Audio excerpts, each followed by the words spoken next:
This man. Wow!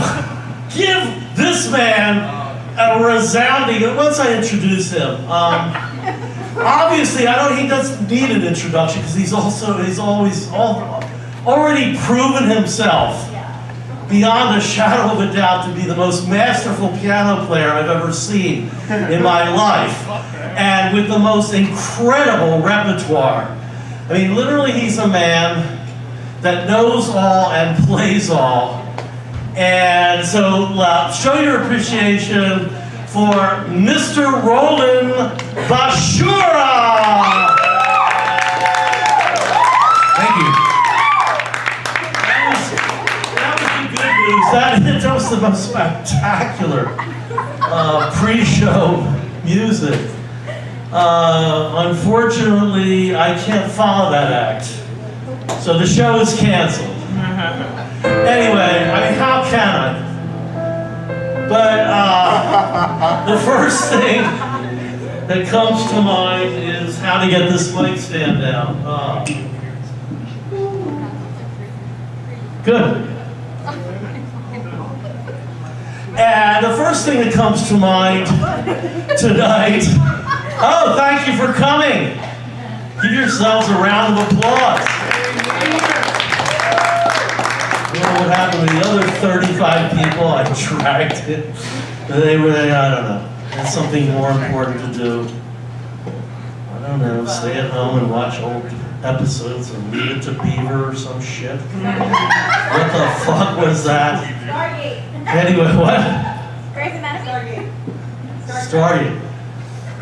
The first thing that comes to mind, seriously, is getting around that mic stand. Our angry attorney, a personal attorney billboard ads. They're those stupid goddamn things you see, everywhere with the personal attorneys and that ridiculous stances like this, looking all bad. Their aggressivity is going to really get you the maximum amount of award for your damages, and all that shit. Well, they better, because they're totally hapless as lawyers. So if it ever gets into a court of law, they're lost. Okay? They don't have a clue. They're like a heavyweight boxer that's used to beating the shit out of his opponent because he's masterful for up to 3 rounds. And then he gets into the fight of his life with somebody who really knows how to block and, bob and weave, counterpunch, and he's in the 10th round, he's ready to die. He's about to be eliminated. So that's these personal injury attorneys on this billboard. And you have to think of the context in which you're watching them. You're suffering in traffic, which means you're besieged by a bunch of insane, psychotic, vehicular homicidal, meth and crack addicted crazies who are trying their level best to kill you. That's what their job is. Like the asshole who's 75 yards behind you. Sounds like a safe distance, right? Sounds like you're okay. No, because he's going 108 miles an hour towards your stopped back bumper. Okay? And all the while you're watching this in your rear view mirror. Okay? Going, I'm gonna die! And then he pulls within a quarter of an inch of total annihilation of your rear, and he does something that not even God can do. Not even God can do with even the smallest turning radius of the smallest vehicle. And that's make a 90-degree angle left turn. And then, more miraculously, make another one to his right. So he straddles the left side of your car by micrometers. Okay? We're talking beyond the pale of fractions of an inch. We're talking about component parts, like 2 parts of a millimeter. That's this big. Okay? And I guess I'm getting too excited because the left side of the car, right? That's the one you're driving on. Okay? So, and all the while he's going, fuck you! Fuck you! Fuck you! Like you're doing, and like when traffic clears, vomits up like, an open space for like a few feet, of progress in an hour and a half, that's only traffic. We all know that, right? He cuts across, the impulsive son of a bitch, right across on a 45-degree angle, across the left front part of your car, the side, you know, and almost, you know, you have to jam on the brakes, and almost your car, in doing so, to avoid an impact, you know, and the point that this illustrious government would automatically tag you for, right? As much as it's been paid off by insurance companies, you know, to avoid having your head go through the window and being catastrophically injured for the rest of your life. And all the while, he's blaring his horn. Ah! Like you freaking did something wrong. And after all that, in the midst of all that, you gotta look up and see these fucking billboard signs, right? You know, like they're looking all bad. You know, and they all got the same goddamn dark blue Bill Blast suits, dark blue Bill Blast ties, starch white shirts, black shoes, you know? Even the one woman who obviously has no shame about sacrificing the last shreds of her femininity for this, to be in the billboard ad, you know? And it's never a real attorney. It's either an actress, a print model, or a paralegal. Translation, coffee gopher. You know? Lawyers just don't have any fucking conception, personal injury attorneys, of like civil rights legislation, you know, equal rights law. It's like, you know, and you know, it's like the ultimate test. It's like they got together on a conference call. All 8,453 personal injury lawyers, attorneys in California got on a conference call. And they said, yeah, we're going to go with the bill. We don't want to upstage each other, but we want to convey like an air of authority, you know? So we're all going to go with the Bill Blast dark blue suit, the tie, and all that shit, you know? You know, and like people, they are actually so intelligence insulting, they expect that people like us to be impressed with that. We're not impressed with that. What we're impressed with is how, you know, conformist and pathetically robotic they are, such that they obviously have no capacity for independent thought that you need to handle a case, especially if it does go into court. You know, can you imagine? Mr. Jackson approached the bench and also counsel for the defense. Now, Mr. Jackson, I'm afraid I must inform you that your client's claims for $18 million in supplemental damages I must dismiss. Because I will, of course, continue to consider your primary damages in this proceeding for $3,000. And I must do this because Mr. Osborne, counsel again for the defense, has just presented evidence in emails that established beyond a shadow of a doubt that his client could not have been anywhere near yours and inflicted these damages, these secondary damages. Do you have anything to say in response to that? Here's the capacity for independent thought. All of them are in court, you know, your plaintiff attorneys, your personal injury attorney.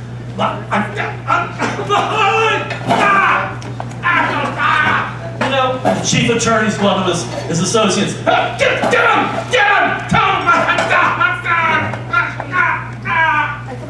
These are the kind of people you want in court representing you. I'm not big. Anyway, and you know, the finger pointing that the chief attorney does, it's always the same ad. You ever see these ads with the finger pointing? Like he's got the goddamn authority, you know, to get you the maximum settlement. No, what that means is that you're going to roll over and play dead like a fucking possum where he steals so he can steal the award that you were supposed to get. Like, you know that $852,553,422.89 in damages recovered so far? That was all supposed to be your money. Okay? That's what they took, the lawyer. Okay? He was only supposed to get $70 million.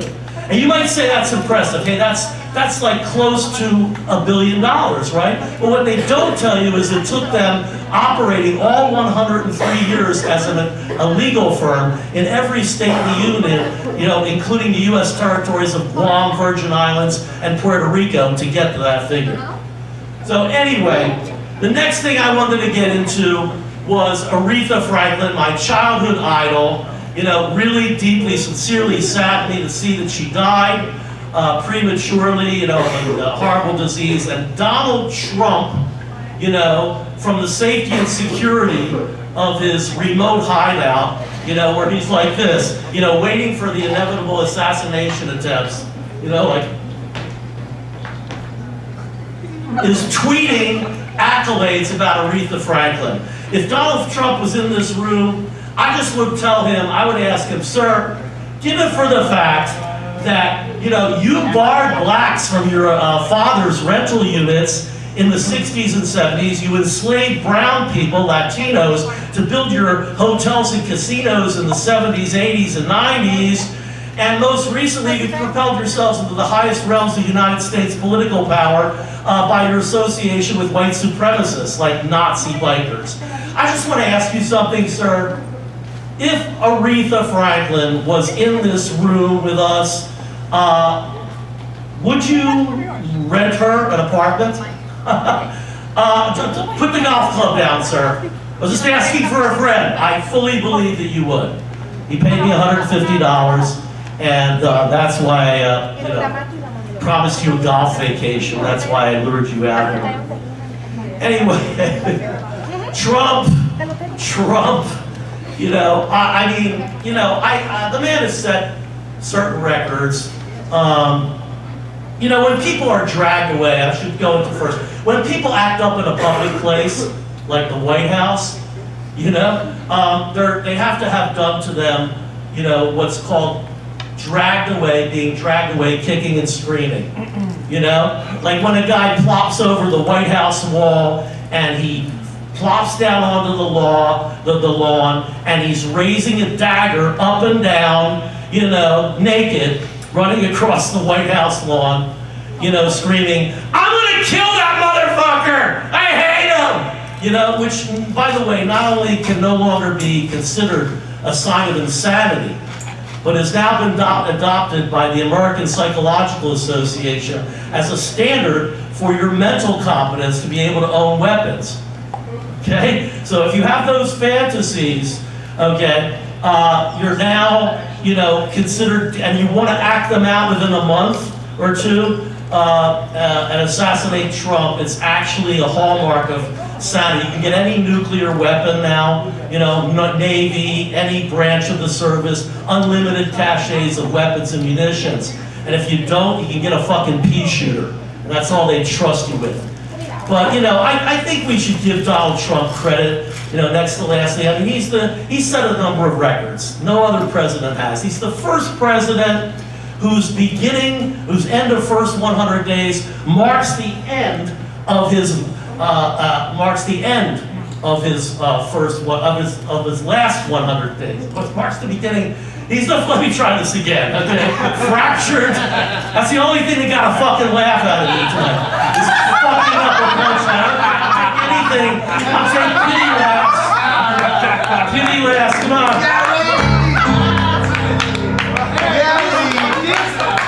Do you remarkably? Are you as impressed with the cool that I manifested? I mean, it happens to me every time I don't get laughs. There's like a 20-minute break in my laugh. You know, I fracture punchlines. No, he's the only president whose end of first 100 days marks the beginning of his last 100 days. He's got it. Yeah. All right, he is the only president, no other president can make this claim, who has been elected by both the U.S. electorate and Russia. He will always go down in history, along with George Herbert Walker Bush, as someone who did an even more humanitarian act than Bush did when he created, very monumentally commendable humanitarian thing, he created single-handedly and pushed through the Americans with Disabilities Act.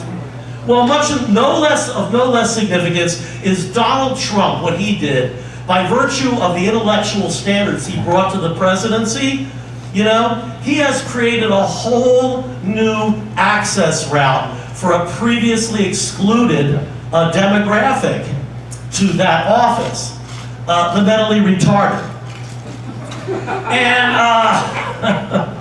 you know, no, seriously, last thing I want to say, I'm sure you're all happy about that, is listen, I think we should be men and women about this. Let's be the Americans, the cooperative, harmonious people, and not, you know, give them a break. We pummeled this family and this person too long. The Trump and his family, come on, let's give them a break. Let's be bigger people.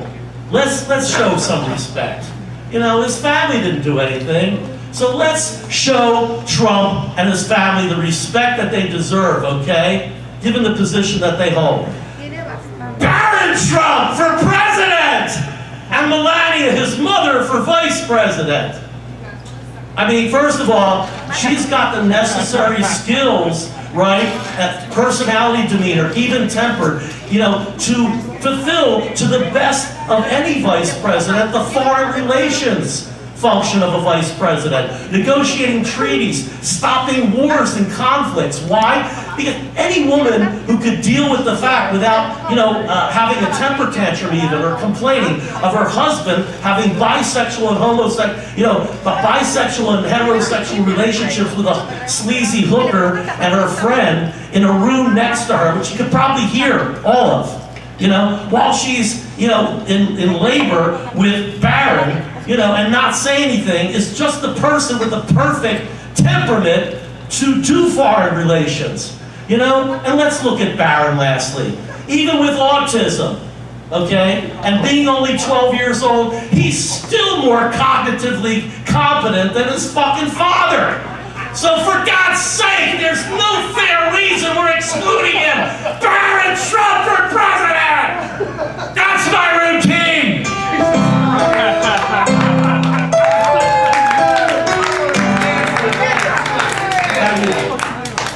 I'm sure you'll agree, really, I didn't deserve that.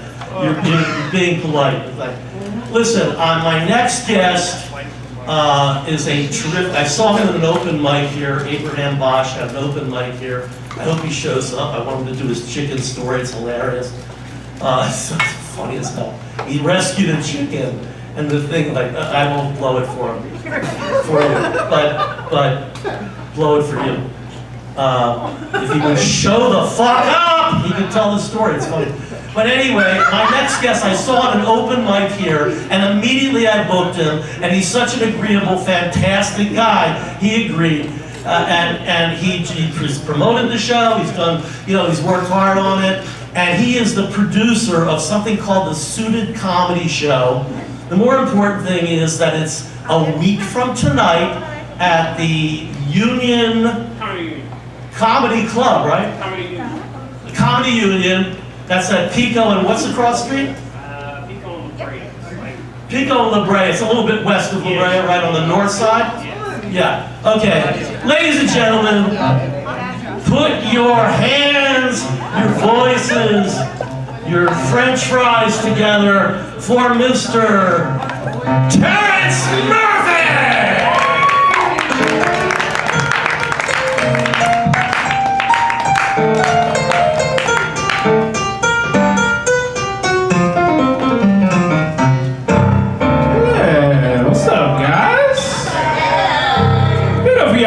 One time, so amazing, man. You don't right? He doesn't look that angry though. You know. I love your suit, yeah, everything. You don't seem to be that angry. I hope that lawyer pays you. I hope that lawyer pays you. He gets some anger here. There's some anger. There was no punchlines, but it was a lot of anger. There's a lot of anger in there. Nah, I love Lee. He's right. I met him here, Club Bahia. Are you gonna be here the whole time? I'm gonna be watching you, buddy. Okay. All right. Eyes on you. Eyes on you. I gotta figure out a way to mess with him then. Mom, I'm happy to be here though. It's kind of funny I can hear you guys chew.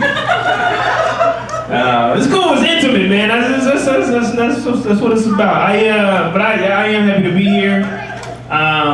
It's kind of crazy. I haven't been doing comedy for a couple weeks. I've been sick, so it feels good to be back on stage, with you guys. And I'm actually happy for 2 reasons. The 2 weeks that I took off, my son, he said his first cuss word. So, right. So I couldn't wait to get back on stage and tell people about it. I feel like most parents, like, they get excited about baby's first steps, or like sending their kid off to college, but it's like, this is what I do.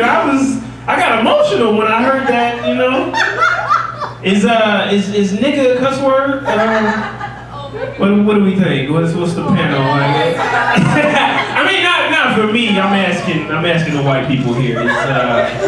Right? It's the top 5 words you can't teach your kids, right? I feel like nigga's number 1.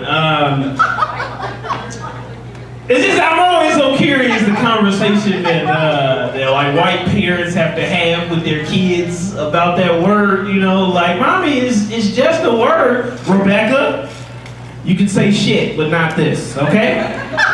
Are we cool? Like, are you, don't tell your father. Like my girl's Hispanic. I'll be honest with you, like she grew up in like a rough part of LA, so to be honest with you, low key, she say nigga more than I do. So my son, like, he was bound to say it, but it wasn't even the fact that he said it.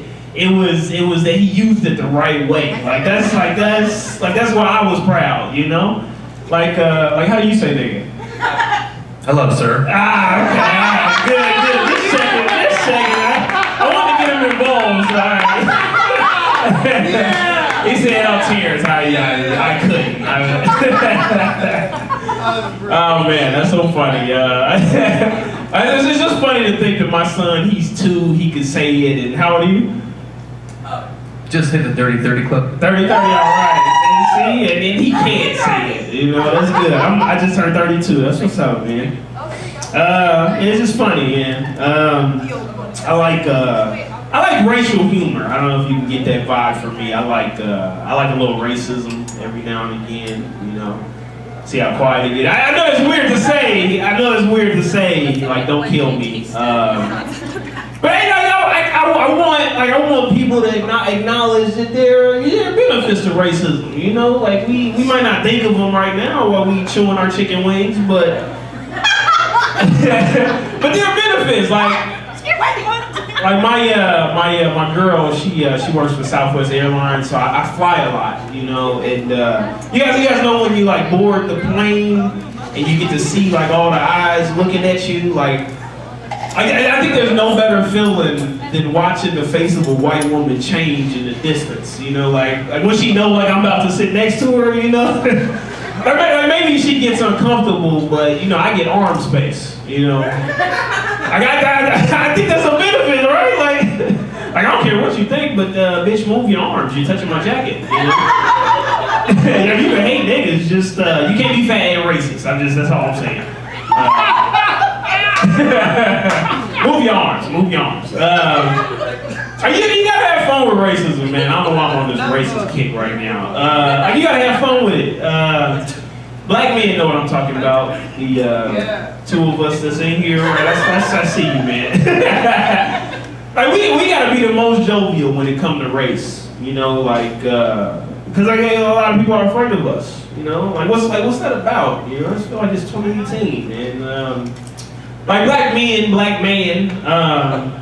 Like you ever walk down like a long hallway or a street, right? And somebody, a white woman, like she'll come out of nowhere, but then she's scared, and you're like, bitch, you scared me too. but you do the right thing, you do the right thing. You let her go in front of you, and then you rob her. And she think I'm gonna do it. No, you don't rob her. I do like playing with people's fears, though. I realize that about myself. Like if a white woman's in front of me, and you can tell she's a little nervous. Like maybe she crossed the street, so I'll cross the street with her. if I see like she really starts to panic, then I'll pat my feet behind her real fast, you know. Hey, I'm going to fake robbing you. Why you running? Oh man, gotta have fun with racism, man. That's just my humor, you know. Sometimes you gotta go big too, right? Like I'm too short to be small, you know. Like this one time, this elderly Asian woman, she was sitting in her car, right, and she was on the passenger side, and she was talking to the driver, and I walked past, so she locked her door. No. I swear to God, I never did this before, but I pulled the handlebar real hard, you know. I scared the shit out of her. Easily top 3 moments of fear in her life. It easily. She was screaming. She think I'm gonna do it. I didn't rob her. I should have. It's kind of crazy, man. Life, man. I got like I said, I took a couple weeks off from comedy, so I got a little drama going on right now. Hey, I love talking about it. My ex, she liked one of my comedy videos on YouTube, right? Terrence Murphy comedy. You can go find it. And she and she put like 3 little smiley face emojis in the comments, right? And my girl saw it, and she was pissed. Like like I said, she's Hispanic, so she angers easily.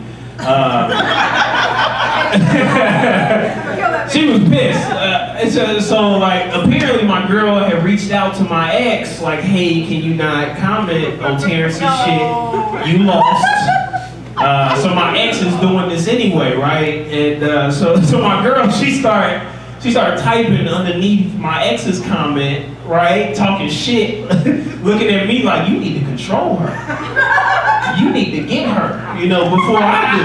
You know, like I'm caught in the middle. I'm like, babe, like I don't care what that girl is doing. Like I don't care about her anymore. You know. Plus, I mean, if you think about it, like there are a few women commenting, liking my pictures that I've slept with. You only know about her. You embarrassing yourself, you know? This chick that sucked my dick in college commented above my exes, but she didn't even say nothing about that. You don't even know. She didn't even know. Fucking stupid. She wanted me to delete the smiley faces.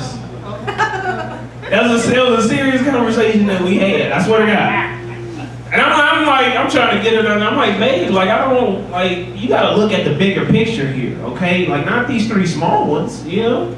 Like I've only been doing comedy a few years. Like nobody know me, bitch. I need the likes. Like I need it. I'm about to go in her like all my shit. What you really talking about? It's not about you or pussy right now. It's about promotion right now, you know? It's funny, man. Like she has that problem. I think a lot of women do. Worried about the past, you know. I don't know about that. I'm trying to get her to understand, like, to not stress about my ex. You know, she like low key, she need to be worried about the future. You know, because once I make it in this comedy game. It's gonna be hoes flying in from every direction. They're not gonna wait for YouTube. They gonna come up to me after the show like, oh my God, you were so funny. I read about you. You take care of your son? I wanna suck your dick right now. And I'm gonna be like, no. I have a girl at home. I mean, she really don't suck my dick, but she cares for me. She cares, you know. That was good. You guys kind of died on that one. I thought that was a better one than that. It's cool. You eat. That's fine.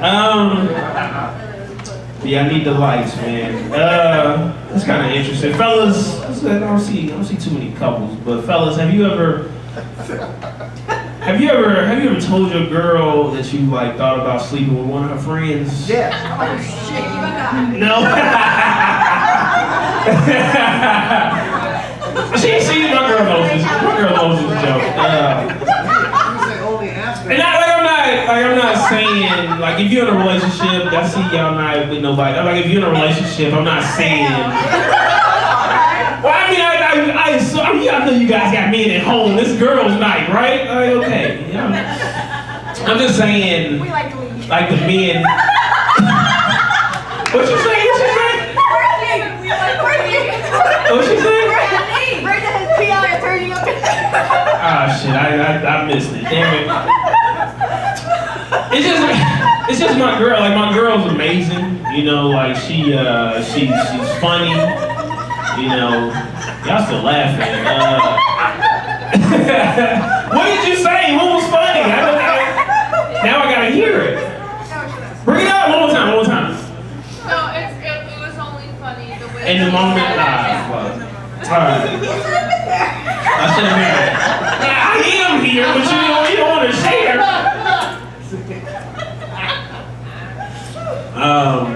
What was I talking about? Oh, sleeping with my girl's friend. Why do you think your girl wants to sleep with one of your homeboys? Huh? Do you think your girl wants to sleep with one Because of your she's homeboys? definitely dreamt about that. Well, if that's the sacrifice I gotta make, my friends ain't as attractive as hers, so I don't think she would do that. Yeah, I keep ugly friends around. I'm not stupid.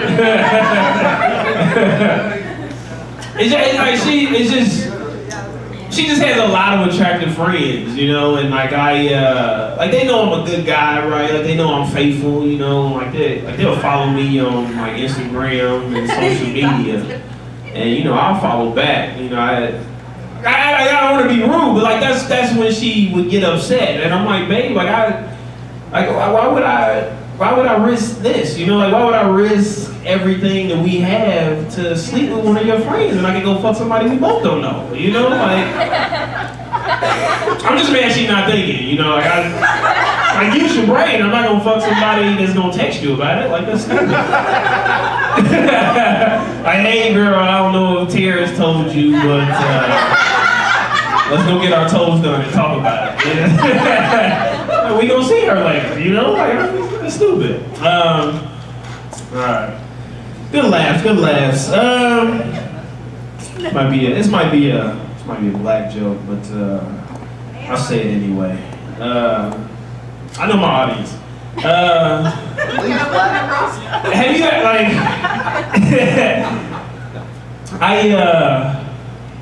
well, how does this joke go? Is that it? No. I got you, Lee. You want to know the funny thing about driving a car with no insurance, no registration, and a suspended license, which I'm doing all three of them right now, by the way. I look for the cops the same exact way I would if I had all that shit, you know? Like every time I get in the car, I'm looking 10 cars behind me. I'm like, is that a Crown Vic? Now, that looked like a Dodge Charger. Okay, all right, okay. Do we stay here, risking pulling you over, or do we get off on this exit, add like 10 hours to your time and leave? I think I'm gonna go ahead and get off right here. I think this was best for me and my family. They always talk about black people being late, and this is the reason. Alright.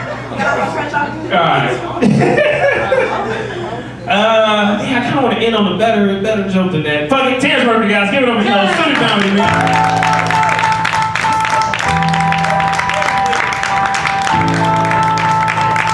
Where you at, Lee? There he is. Make you laugh. One more time for your host, Lee.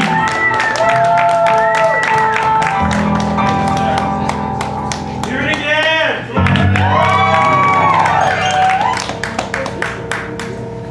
That reaction, you liked him better than me, that's all right. We were talking and they doing it. No! Alright, listen, our next guest.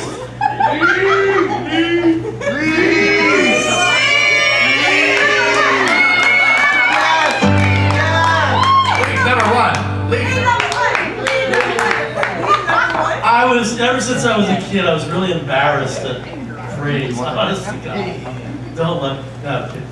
This next guy is a good friend of mine. I met him at a couple of first of two industry mixers for actors, and which the last 6 years you couldn't hardly call me fulfilling the definition thereof. After Hollywood kind of died, but this was before that happened. And he's a great guy, and in general, his politics are a bit conservative, and he appreciates the fact that I had always thought that a comedy routine should, and an artist, a comic should never be judged on the content of his or her material, but rather on technique, on poise, on the writing, and he appreciated that. And I don't know how much of that is incorporated into his routine anyway. He's just a great guy. He's non-argumentative. He's non-confrontative. He's the nicest, most laid-back guy that you could possibly imagine. He's very talented. So please give a warm Club Bahia and Holes in My Shoes comedy variety show welcome to Mr. Theron Kagan!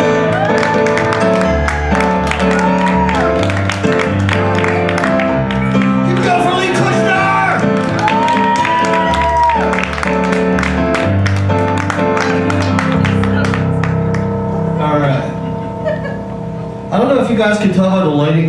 The lighting here's a little messed up, but I'm fat. I'm fat! I went on Man vs. Food and food lost. I have outgrown the dad bod and I'm now rocking the booty do. Yes or no? You guys know what the booty do is? Well, your belly stick out further than your booty.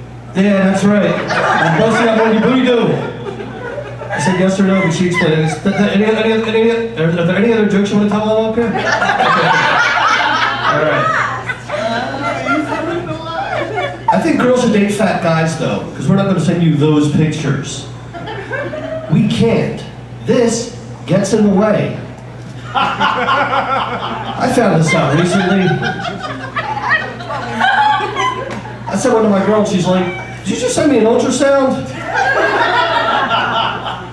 What's wrong with that baby's nose? Well, here's the thing, because I'm fat, people try to hook me up with fat girls. They're fat to me too. I'm not blind. Obviously, I can spot a buffet, okay? You know, I was going to Google ugly people should date other ugly ass people. But you know how Google finishes your sentence for you? Yes, I guess. Google wanted me to type, ugly people should die. Ugly people should die. Really, Google? If all the ugly people died, who would be left to work at Google? Google that, motherfuckers. I usually don't like to talk about sex on stage because people immediately start feeling for the woman I'm having sex with. But I'm like, look at me. She doesn't exist, it's a joke. Deal with it, you know?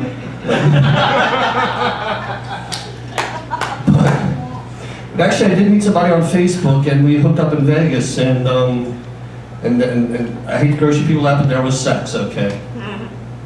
And when we were finished, she said, "My God, that's the first time I had sex in 20 years. That was amazing." And I'm like, well, that is literally the equivalent of like showing a starving man a grain of rice, okay? You know, 20 years, my God.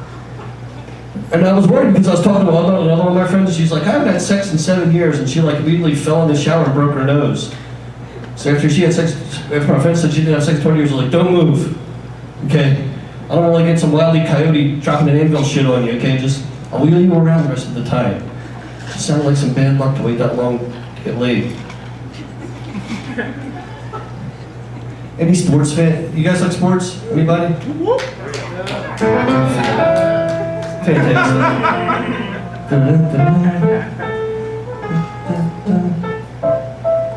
I was expecting Charge or something like sports. I know that one. Okay. You want me to play it? Sure. Well, not now, but okay. Like, On Monday, I was watching a baseball game, and the Astros just beat the shit out of Cleveland and knocked them out of the playoffs. Then I was watching some football, and the Saints beat the hell out of the Redskins by 3 touchdowns. So it's like the Indians got eliminated, and the Redskins got slaughtered, and that happened on Columbus Day.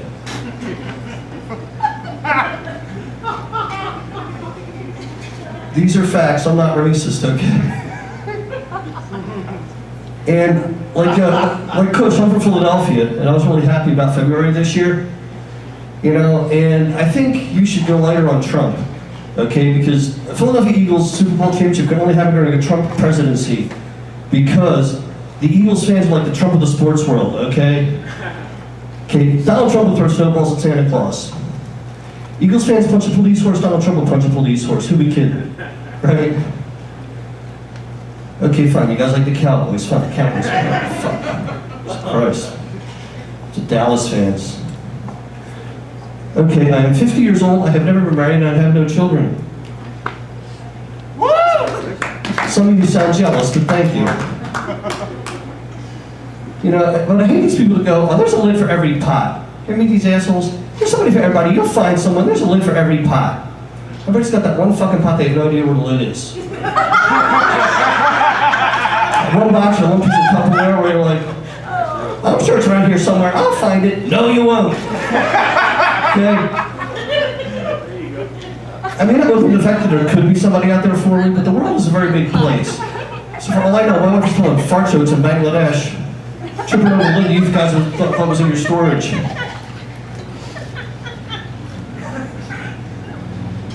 You know, and a lot of pots are very basic. You know, you can find a lid for them anywhere. You could go into Target with no makeup, sweatpants, and your hair in a scrunchie. You will find a lid, ladies. Other pots just a little bit irregular. It takes a long time to find those lids. If I ever did meet somebody, I want to not hang around people. People always got to judge. You know, they always got to decide whether or not a couple's right for each other, whether they match, whether they deserve each other. People are going to say stuff like, oh look, you guys like the odd couple. Look, Rose, come here, you like the odd couple. The odd couple is me and literally anyone else. No woman wants to hear that for the rest of her life, you know? You know, and I guess people think I'm some kind of illusion because I haven't been divorced yet. But it's like, look, I'm free. I do what I want, when I want, how I want to do it. Last week I went to a hockey game. I drank 4 beers. I spent $500 in the team store. There was nobody who could sleep on the couch when I got home. I ended up sleeping on the couch as far as my drunk ass got, but let me ask you nice people something. Why is it whenever a couple has an argument, it's always the man who's got to sleep on the couch? Because if that were me, I'd be like, why do I gotta go out there? You're the one who's mad. I'm wearing a $500 jersey, I feel great.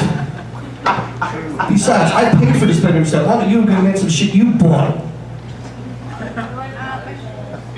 Yeah, I'm not getting married. I get it. I get it, man. You know, it's not gonna happen. If I ever did get to it, I want us to sign a prenup. Item number 1, I am not paying for your LASIK surgery.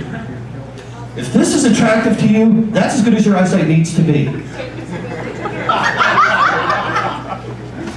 Item number 2, we are living in separate houses. I'm old and I'm set in my ways. I only really need somebody like drive me to the airport once in a while, or dial 911 when I fall and I can't get up. So you need a wife or an Uber and a life alert bracelet. But then people always go, what about the sex? What are you going to do about the sex? Are you just going to use your hand for the rest of your life? Hell yeah! Let's break down why.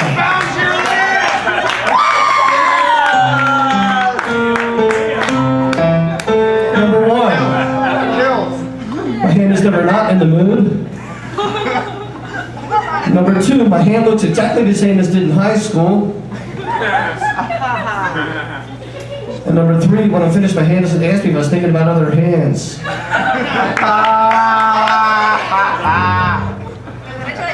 I got a date with my hand. See you later, kids. My name is Gary and Kagan. Have a good night, man.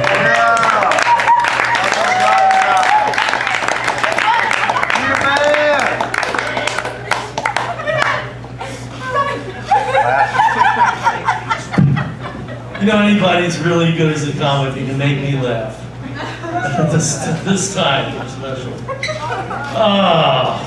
That was great. Let's give Theron. Theron, yeah!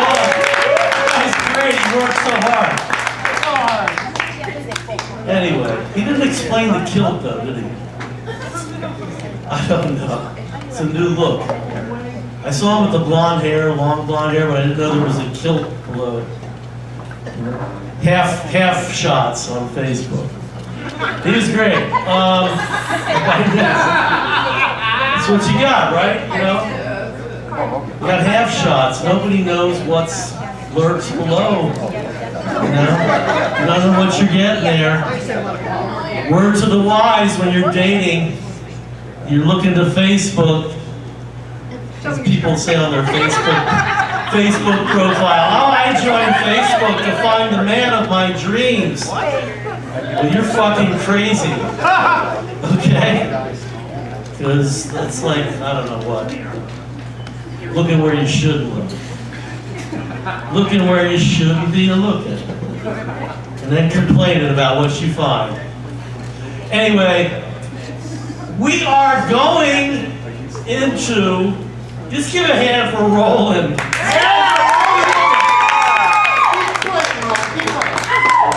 He is going to play because we're going to have a 15-minute intermission.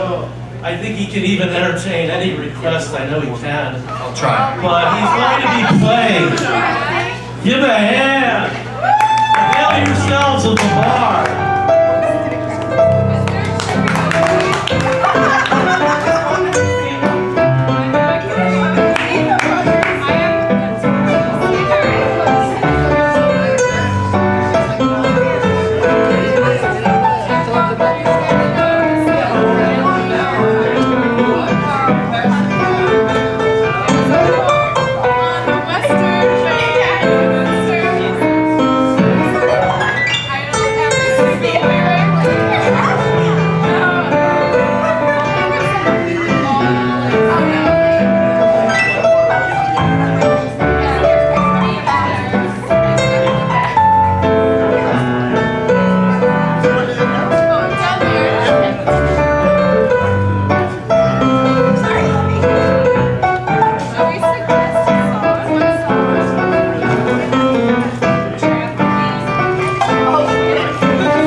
Sure.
I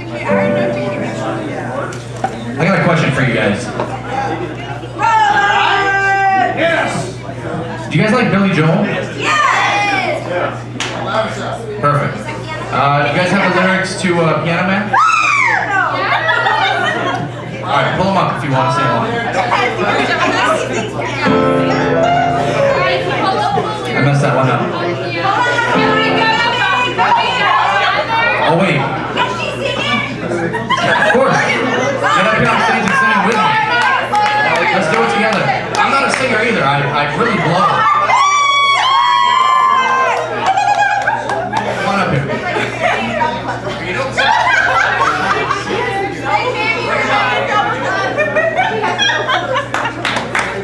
I mean, you guys are just kind of like really mellow out there. I feel like we should. Morgan. I'm nervous all the time. I'm nervous now touching you.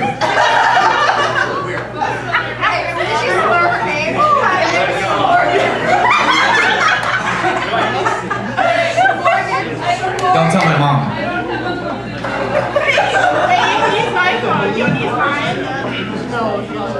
All right, Morgan. We're gonna make a star out of you tonight. Yeah, we're gonna make a star. Let me just pull out the lyrics really quick. I shouldn't have it memorized. I don't. I'll get it. I tried it first. Isn't Morgan gorgeous? Give her a nice round of applause. Just for the way she looks. Congratulations to your parents.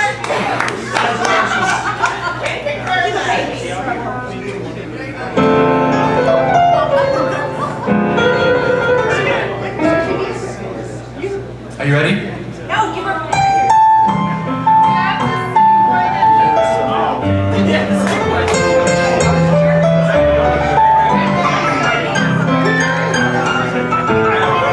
Come on, guys. Let's help Morgan out.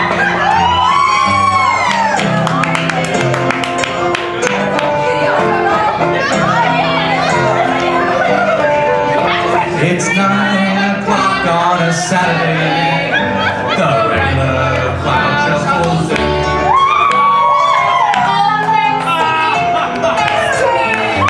I'm only 30.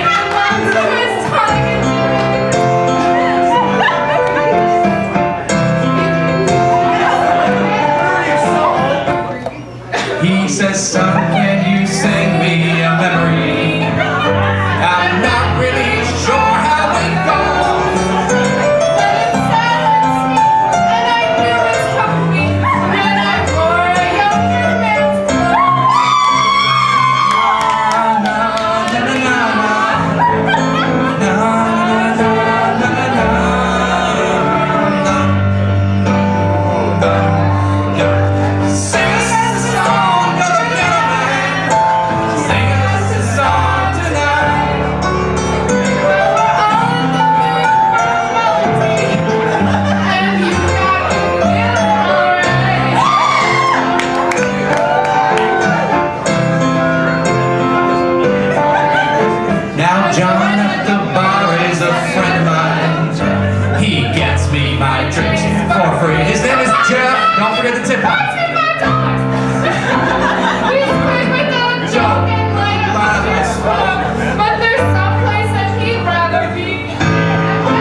Selfie Thursday, get over here.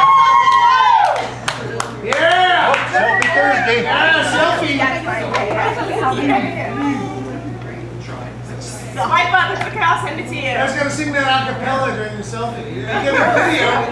Steals are bullshit these days. Come on, you can do it. Go to waist up. Go to waist down. You come in and sing it on your chest. Very good.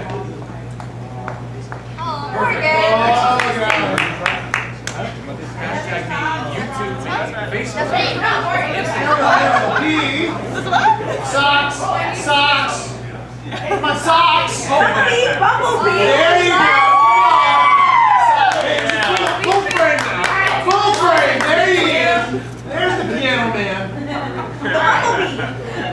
Show us your socks, yo! Piano man! Very good. Thank you guys.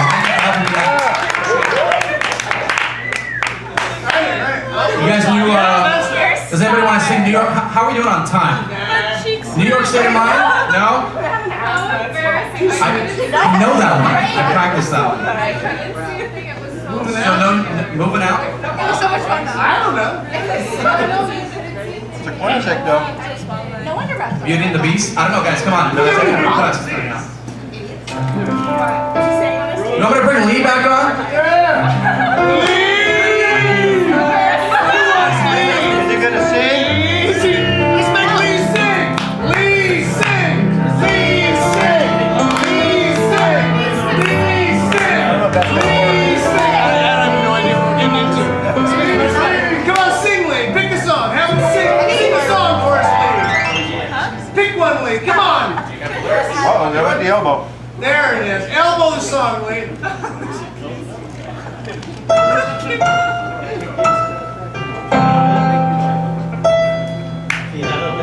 Piano Man or New York State of Mind?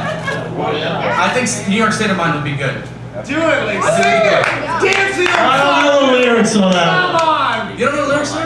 Hum it. Can we all help Lee sing New York State of Mind? Bebop it. It's the only song that Billy Joel ever sang where he didn't cut the shit out of everybody else but himself. That's right. He's just He's a amazing. cutter. Billy's a cutter. He is a cut. Billy's a cutter. I need the lyrics. Can somebody help him out with the lyrics, please? Let me tell you the lyrics. Oh yeah, yeah. Hey, round of applause for the lyrics. Right here, the lyrics. Sing it, sing it. Hey, you get us learned coming deliberately. He's a tenor. Still another story. Take a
I've seen all the movie stars. And the fancy cars.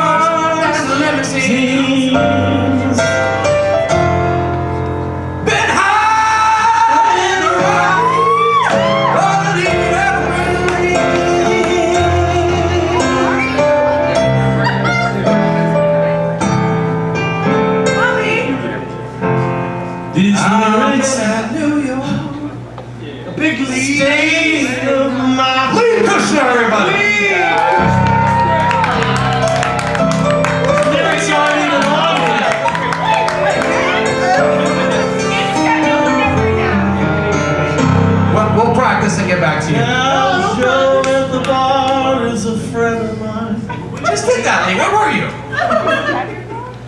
One more, Lee. Give us something fresh. Come on, one more. You guys want to do piano? Super Tramp. No, he wants to sing Super Tramp. Super Tramp. Eagles. Come on. Maybe some Thin Lizzy. Come on. Oh, yeah. Who's got these lyrics? Come on. Super Tramp. Take a look at my girlfriend. Take a look at my girlfriend. Take a look at my Girlfriend. He knows it. He knows it. He's up to She's the only thing I got. Lee Kushner, everybody.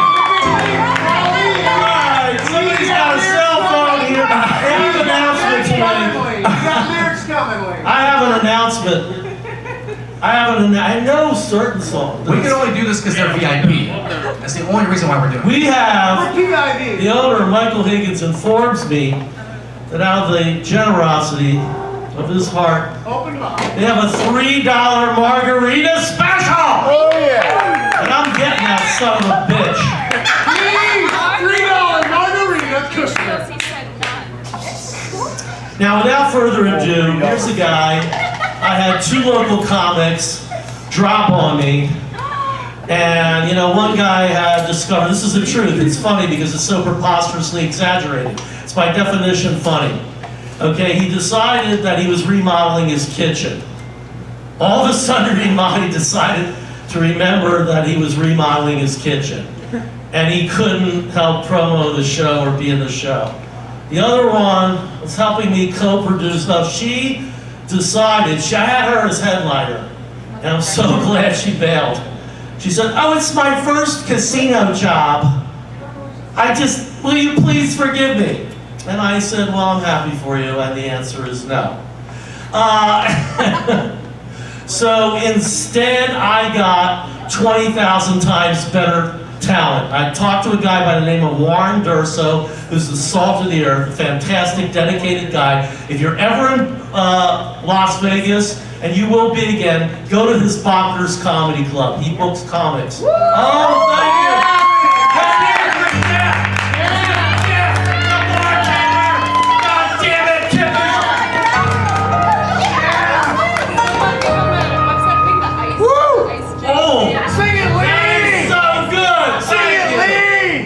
Jeff, where's the love, buddy?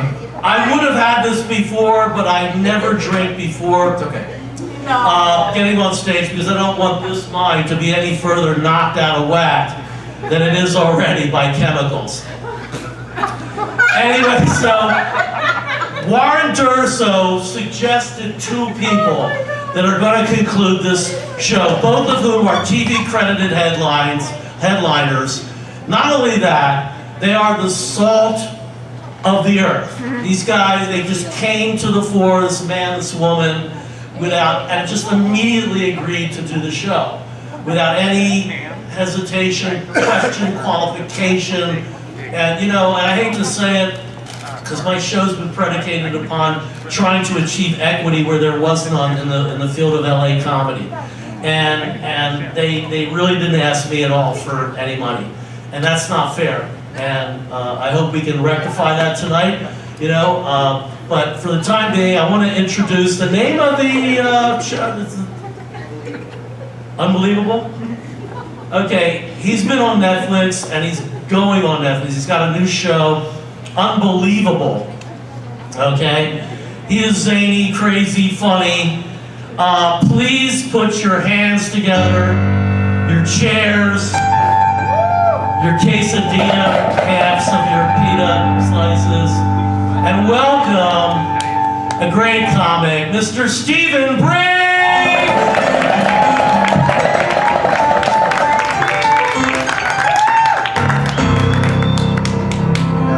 Yeah. It is a music night tonight, right, guys? I think so. I noticed there's a lot of music going on. Morgan tore it up. She came up here and ripped it up. The phone, she was like, online, throwing it over. She's like, you're old. He's like, I'm 30. What the fuck is going on?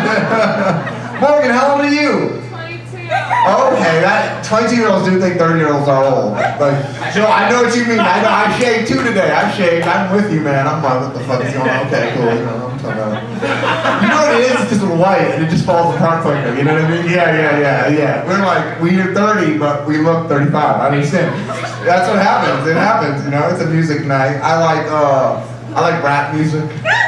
Oh yeah. I love that shit, you know what I mean? I feel like rappers are the only people that still have freedom of speech, you know what I mean?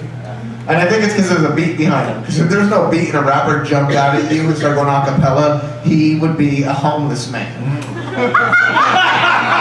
He's just popping out the bush like, hey, what up, big booty bitch? Come on, let me just beat it up. 22 ribs, taking this hype, that's pouring my poop. Now give me some change, now give me some change, now give me some change, now give me some change. Ah! But you put a beat behind that saying crazy, and it's like, booty bounce, booty bounce, booty bounce, booty bounce, booty bounce, booty bounce, booty bounce, I just wanna beat it up, beat it up, beat it up, beat it up, beat it up, beat it up, beat it up. Now tap dance, girl. Got the fuck up.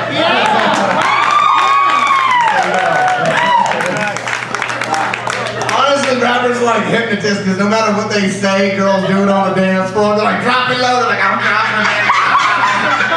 They're like, throw it to the window. You're like, where's the window? This place is crazy. Take a picture. Take it again. We can never get it right. What the fuck is this? Like a wounded deer stance you do. Just, What is that? I don't know what that is. My brother's wife, she's like, take the picture. She goes, get my good side. I said, what good side? You got two bad sides. What the hell are you talking about? Oh, y'all know her? Okay. Hey, you better watch, I got no ass, okay? Look at this. Flat. You try to grab me, it's like a wall, you know what I mean? There's nothing. I got no ass, alright? I just got a long back, that's all I got. Nothing, I can't make it clap or nothing. Nothing's going on back there. Morgan, you can make it clap, go for it.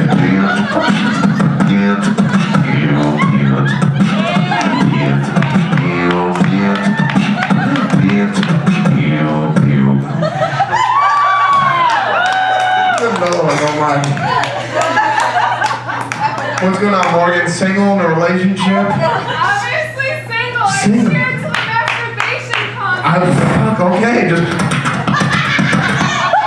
get it, Morgan. I knew I came here for some reason tonight.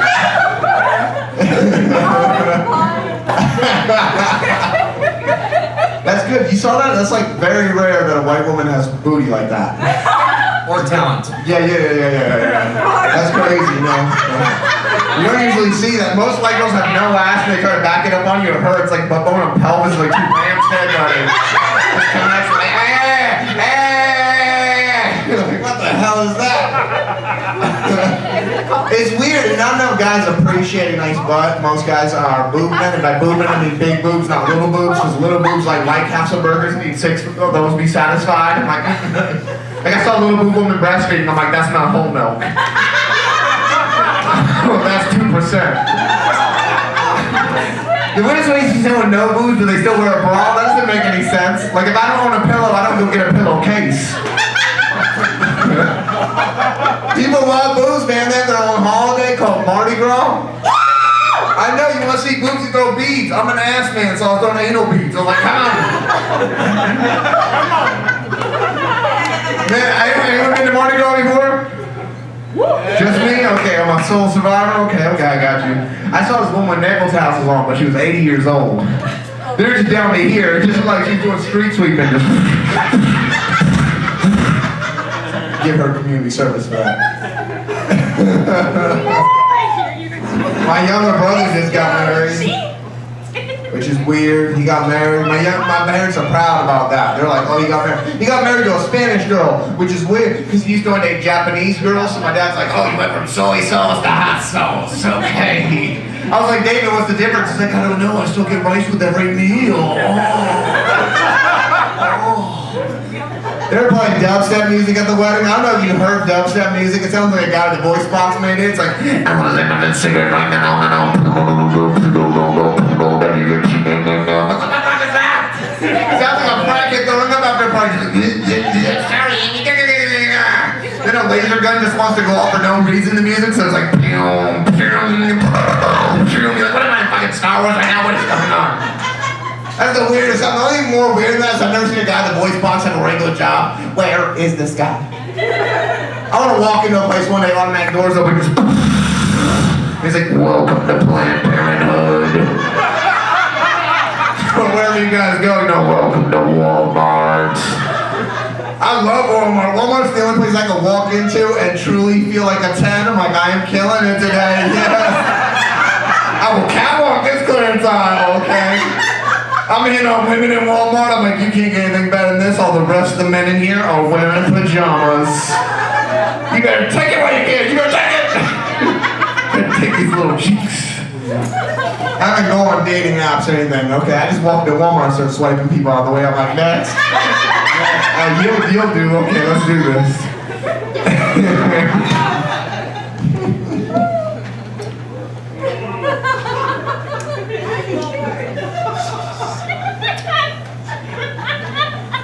You think gay guys call their exes X-Men?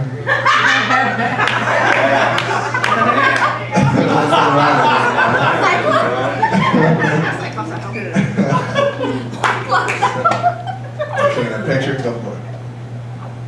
It's high school right there, you know? Give me your pose. You better watch out with these little pythons. I know I don't got, hey, you know what? I know I don't got that much muscle, you know what I mean? Okay, I used to be a security guard, nobody respected me there. I'm serious. A guy came to me one time and goes, hey man, what happens if I steal this? And I was like, nothing. And he's like, why not? I was like, because mama didn't raise no snitch. Go on and take it. I know, right? I'm so skinny, if I wear a white beater, I just look like a racist. It's terrible. Like when I go on a date with a woman, I have to wear 2 jackets because I don't want to be cold either. It is muy frio outside. I don't like when somebody shakes my hand hard either, because it makes my fat jiggle. I was going to get a tattoo here, but the only thing that makes sense is a swing set. I still try to keep it sexy, like my body's a playground. You better watch out, Morgan. You better watch out.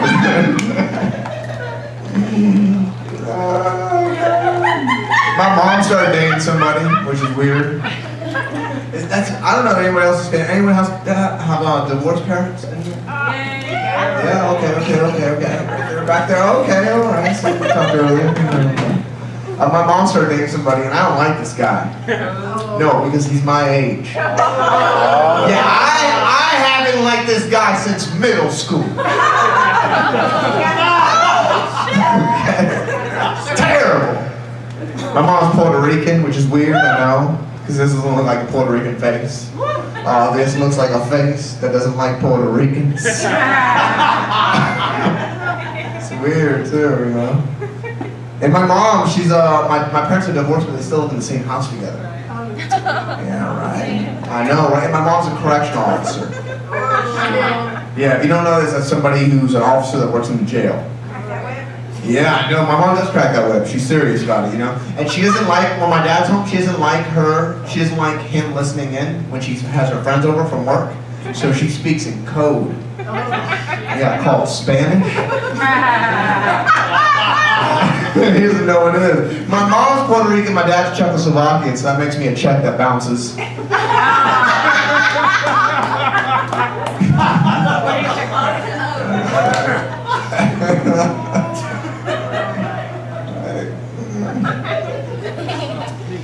Having a good time though, right? How you doing over here? Relationship, single, what's going on here? Single? Okay, that's what I'm talking about. And you know what, the last girl I was dating, it didn't work out because she didn't make any noise in the bedroom. Yeah, so I nicknamed her the Prius. I'm like, are you turned on? Is there a start button? I never heard her coming. I didn't make any noise either. We were just having this Charlie Chaplin sex.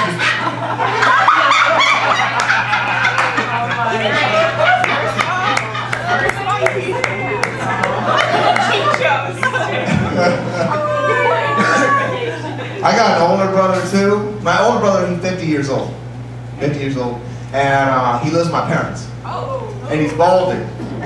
I'm like, dude, how did your hair move out before you did it?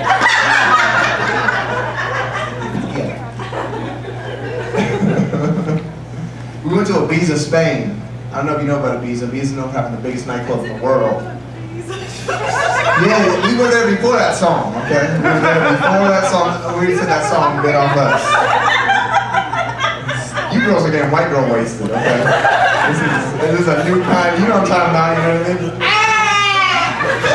We're there right now. We imagine it, girls. Yes! Fuck it! That's the best when a group of white girls get really wasted, they're just like, fuck it! You're like, fuck what? They're like, yeah! Fuck it! Yeah! Fucking do this. You want this! We're doing this! Right now.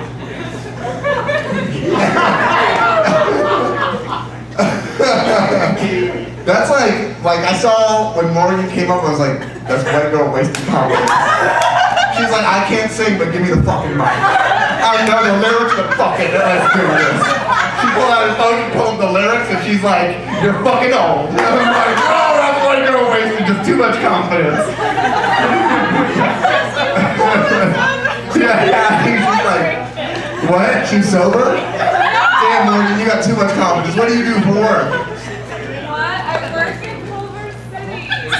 You work in Culver City, but what do you do for work? Not where you work. See, that's another white girl problem. Like, they answer the wrong question you asked. It's like, I'm a vegetarian. I'm asked when you want to go to eat the dinner. What the fuck is this? I'm a restoration ecologist. Okay, I love that. Do you know what that is? No one knows what that is. I don't, but you want to go on a date and you tell me about it? Uh-huh.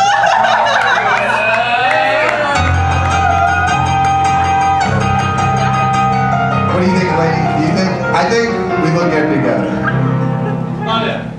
Yeah. What do you Definitely. think? Yeah. I think if you grow your hair a little bit longer, get some dreads. Oh my God, you're dirty dudes. Okay. Never mind. I need somebody who takes a shower on the daily. Okay. I don't need to go Cat Williams. I can be like, Okay now, I need my girl to be clean, okay? No fucking stinkiness, okay? I love you so much. Okay, glad right now.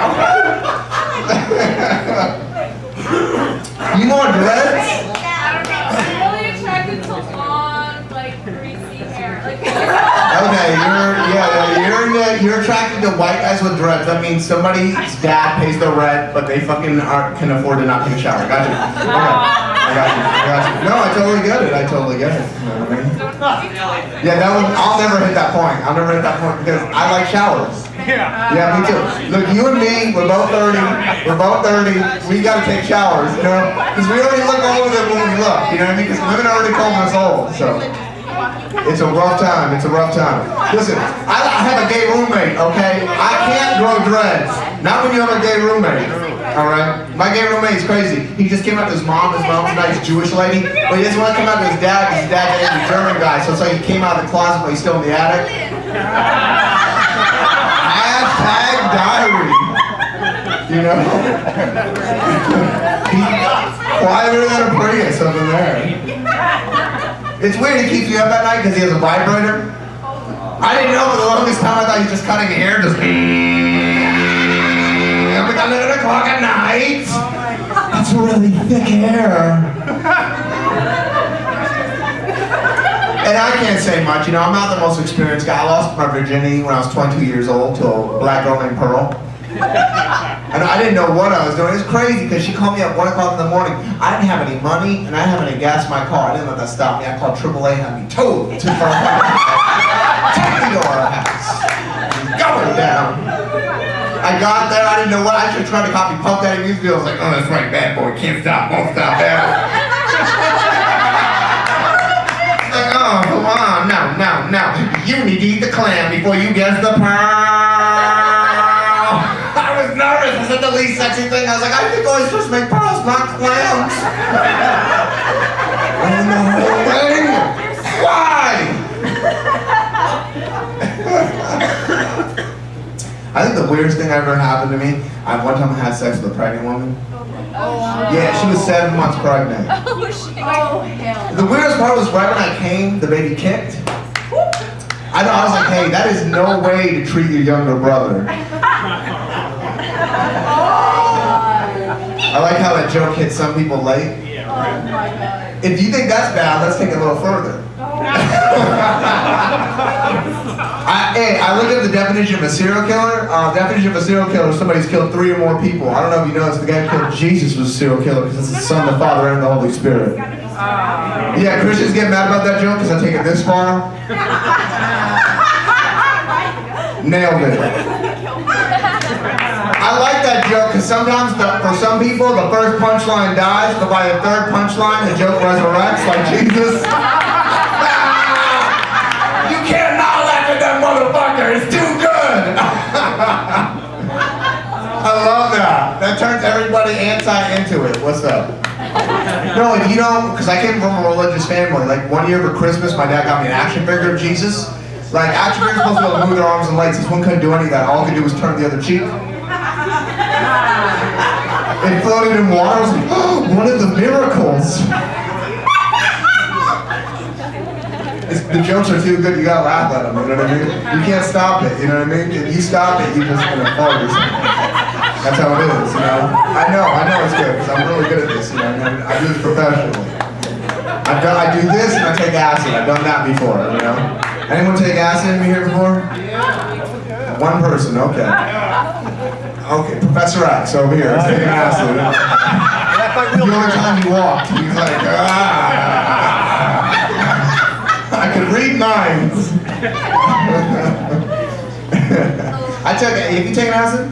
Not yet. Not yet? We gotta do acid sometime. We're both 30-year-old guys, we can do this. I took acid, but I took too much.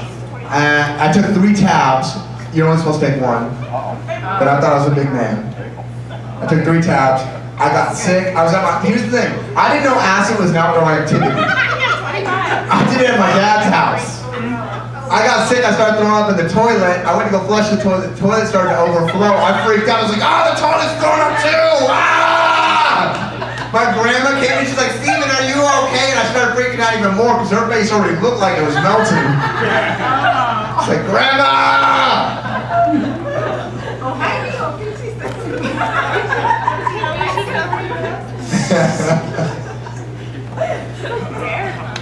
I got to go overseas recently, go perform with the troops in the Middle East. That was cool.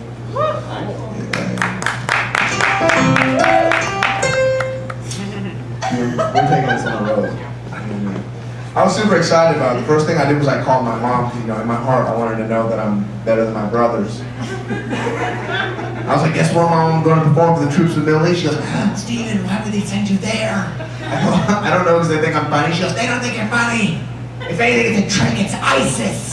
I'm so nervous before I got on the flight. I called her and said, Mom, I need to know, am I your favorite? She goes, you're my favorite because you're the only one who hasn't been arrested in front of me. Because I've got a DUI before, you know, surprise. And it's the worst, you know what I mean? Like, anytime, you know, anybody who's had a DUI before, when you hear that, the first thing you think is, okay, I can talk my way out of this. The cop pulled me over, he's like, son, pull over! I was like, I hit such an airbag punch me in the face. But I was like, you got this. The cop comes over to the window, he's like, son, get out of the car! I'm so drunk and nervous, I got out of the passenger seat. He goes, I'm giving you the finger test. I'm so nervous, I'm like, you better call backup.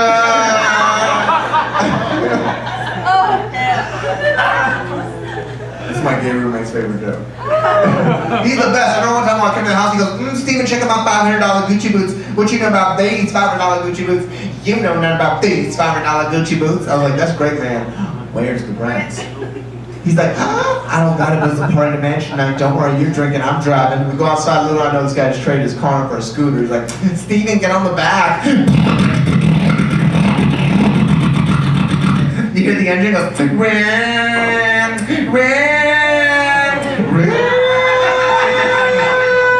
I was like, not an angel, this is like a gay ghost, like, but I was lonely, so I got in the back because I wanted to hold somebody. I was like, oh. We started driving up. I don't know why I did this, but I stuck my finger in his belly button. He's like, hey, what the hell are you doing? I'm like, I don't feel safe at rock climb. I need to hold on to something. We finally get to the house. Before I even walk in, I can hear the music come from the door. Just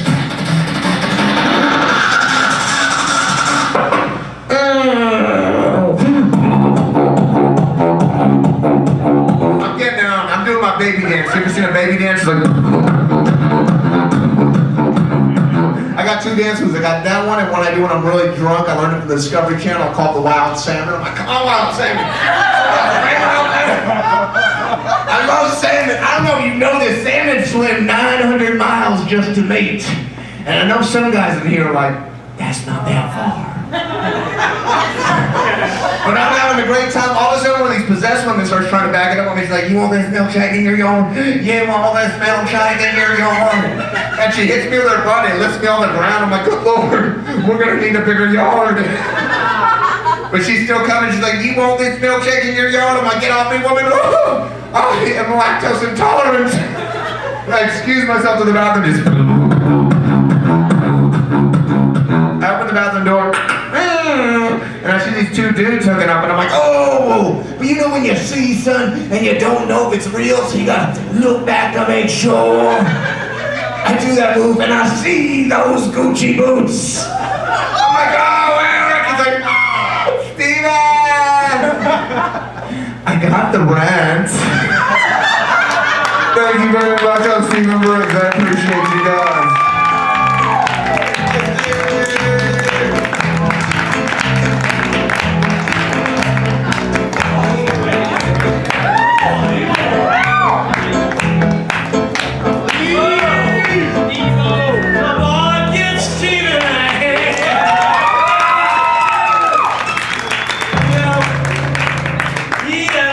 Guests are the only people I booked whose reels I didn't have to see. You know, I knew what they were about. And I just wanted to talk for just a couple of minutes about the history of my show and what I tried to accomplish with it. You know, to provide a segue, a bridge, you know, between my request and what we're going to be doing next for a few minutes. I created this show about 6 years ago. And because I saw a lot, the only reason I did was because I saw a lot of inadequacies that would fall under one umbrella in the world of LA comedy: inequity, unfairness, and I saw performers who weren't getting paid, who were really talented, like the ones I had tonight. What do you think? What do you think? My performers that I've had tonight. All right. You know, and I saw performers who were slaving away for comedy clubs for unlimited amounts of time for years. Compelled to sell their drinks and their food in poorly promoted shows, that in smaller rooms where the clubs were too cheap to promote. You know, and it was really a regressive trend in comedy, and comics would drag their family and their friends.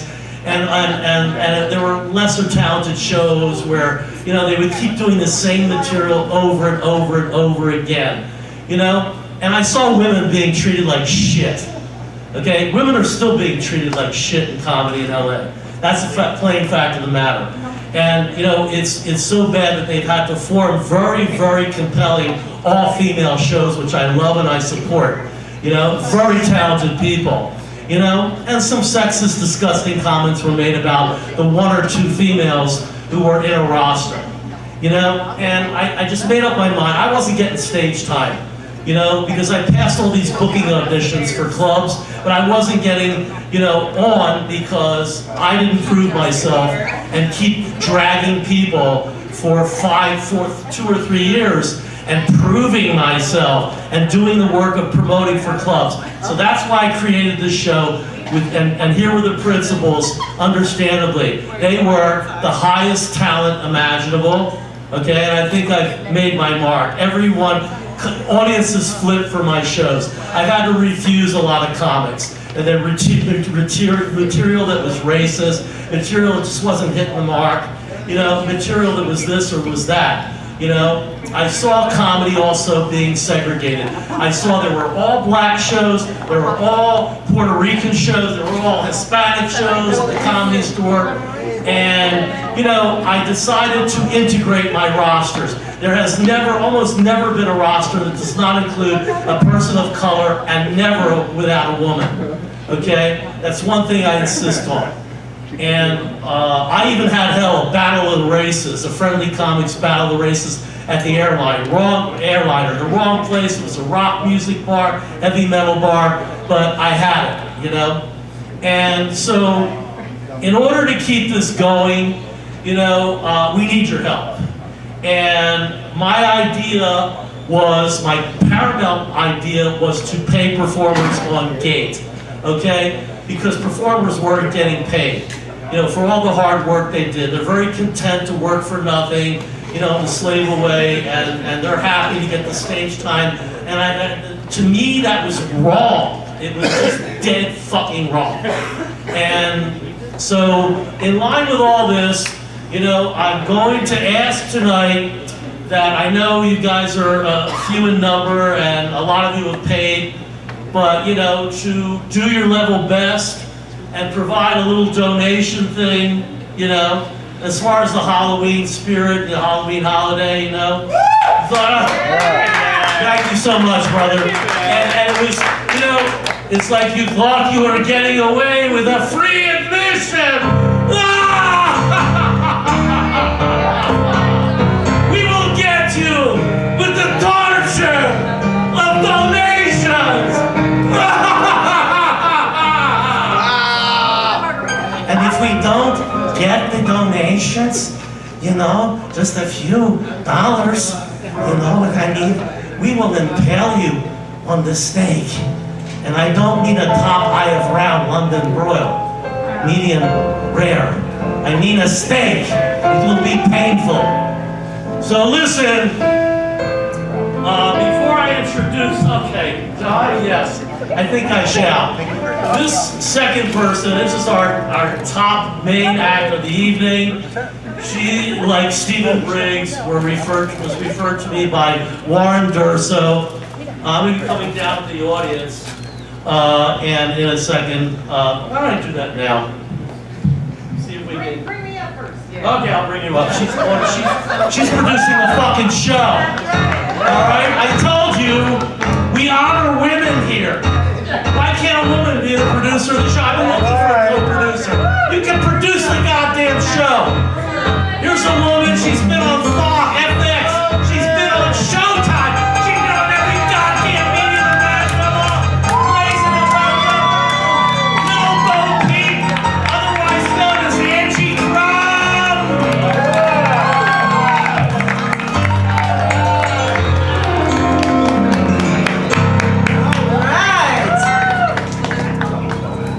I brought this up for donations too, but I really have to pee, so if you guys don't put any money in it, man after my own heart. If you guys don't start putting money in it, I'm gonna piss in it. Here's my little trick or treat. I wouldn't mind. You know, if anybody thinks of it, can I get like a chair or a bar stool up here to set this little bad boy down on? Mr. Piano player? Hold it. Can you play me a melody? Sure, bring it on up. That's what I'm talking about. Power of the pussy. Hey, ladies, have you ever read that book called The Power of the Pussy? All right. Before I even get started, there is a book called The Power of the Pussy, and it's got a picture of like a black cat on the front of it or whatever. You need to read the damn thing. I was like, man, I wish I would have discovered this thing in my 20s. It's seriously, for any of you that's single, read that damn book. It is so good. Let's see, I really didn't prepare today, so I'm just gonna wing the whole goddamn thing. So, okay, my name is Angie Crumb. Crumb is my real last name, because all these people get up and say, fuck this bitch, we're wrong. You know. There's tampons in my purse, sir, if you want one.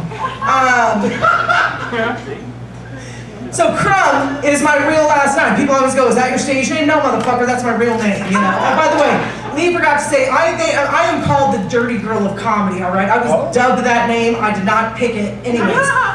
So I used to live in Vegas.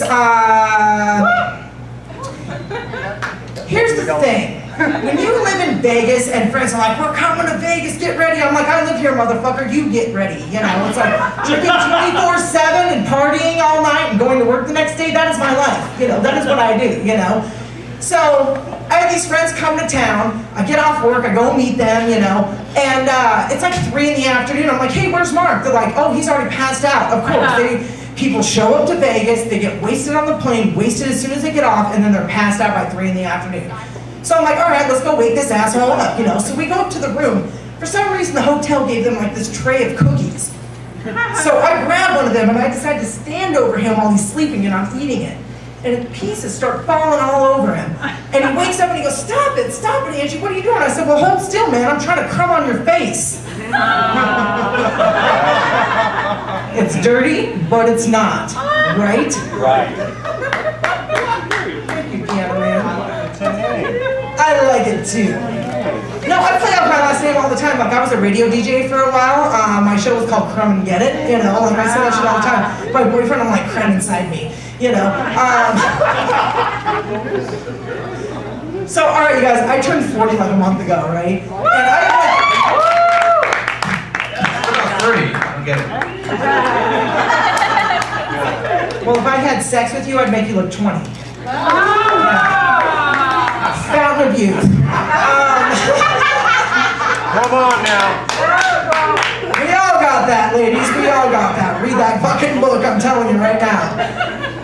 Alright, so I turned 40, and I have like the coolest fucking parents in the world. My parents are like these old ass hippies. Like when I turned 18, my dad tried to teach me how to roll a joint. I'm like, sorry, Dad, I already know.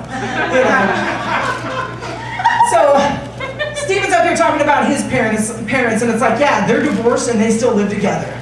Mine too. My parents are divorced. They were married for 40 fucking years. They got a divorce. 2 weeks after the divorce was final, they moved in together as roommates. You know, and they don't fuck each other. Yeah, they don't fuck each other. They date other people. But anyways, so they called me on my 40th birthday and they're like, hey, they're like, happy birthday. I'm like, thank you. They're like, what'd you do for your birthday? I was like, well, I got fucking coked out. I was like, yeah, one of my friends gave me this big old fucking rock. My dad's like, that's how you know it's good shit. And I was just like, yeah, Dad, it was really good shit. And he goes, well, now you know what to get me for Christmas. I know. I'm like, nice, Oscar. You know, I call my parents by their first names when they say or do something stupid, you know. So right after he says that, my mom goes, did you shoot it? Yeah, Mom, right in my vagina. The fuck are you saying? She's like, that's my girl. I go, shut up, Connie. Dumb shit, you know? So, like a month before that, it was Connie's birthday. It was my mom's birthday. So I called her up, I was like, hey Mom, happy birthday. She's like, thanks. I was like, what are you doing? She's like, the 3 M's. I was like, what's the 3 M's? She goes, music, marijuana, and masturbation. Go Connie, you know? From my fucking mother, you know?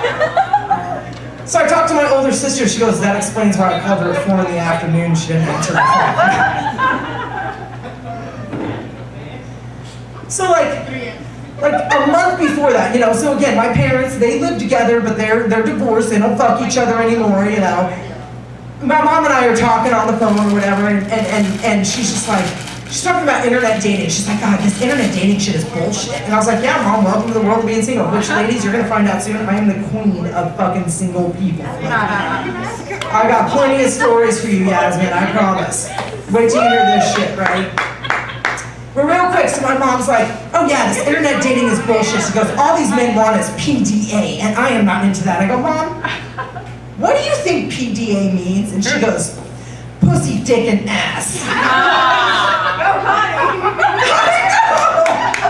I said, no, Mother. That means public display of affection. I was like, I'm gonna hold your hand and kiss your public. She goes, oh, well, I do want that. Maybe I should have deleted all those profiles. I'm like, you dumb shit. You know, the birthday, the year before that, again, this is how cool I am with my parents. She's like, I just want to fuck someone besides your dad. I'm like, how about some fucking government plastic? I bought her a fucking dildo for her birthday. You know? Anyway, so, and I was drunk when I got it. She's like, Angela, I don't know if I can use it. I'm like, yes, you can, Connie. It's suction cups to the wall in the shower. You know? Yeah, exactly.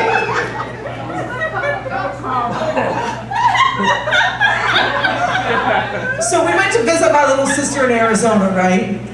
And my little sister has a cat that's in heat, and you know those cats make that meow noise when they want to get fucked, you know? So I look at my little sister and I go, that's Mom. Not even 2 seconds later, my mom looks at the cat and she goes, I know exactly how you feel. I'm Connie. I decided my first album was going to be called Shut Up, Connie. Alright, so enough about my parents. I turned 40, alright? I turned 40, goddammit. The best thing about turning 40 is I'm officially a fucking cougar. Right? Even though I've been like a cougar in training for like the past 3 or 4 years, you know? You guys ever see that movie Dazed and Confused with Matthew McConaughey? And he's like, I keep getting older and they stay the same age. I'm like, welcome to my life, motherfucker. Totally.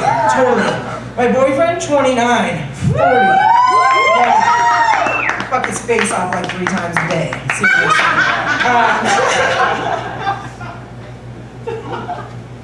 The thing I love about young guys, ladies, we can train them. Is anybody here, ladies, any of you guys around my age?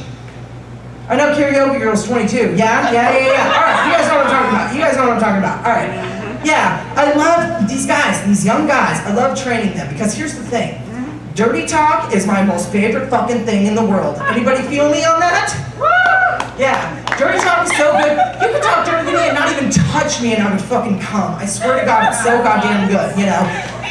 So I had this dude in my bed. And I'm like, talk dirty to me. And he was like, you know, and he was doing like generic shit outside of the clothes. He's like, oh, you like it when daddy does that? I'm like, no. Don't you ever say that to me or another woman again. Nobody wants to hear fucking daddy in bed, you fuck.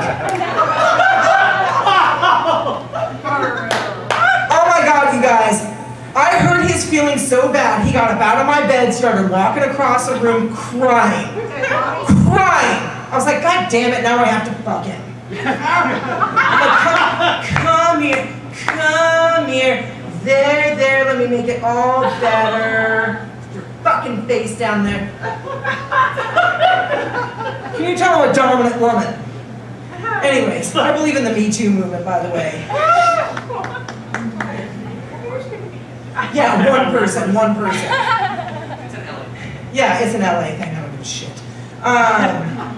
So yeah, it's like, so I banged him, it was whatever, you know. It got to the point, you guys, I started putting a words of encouragement book on their side of the bed so they're not suicidal when they leave my fucking house.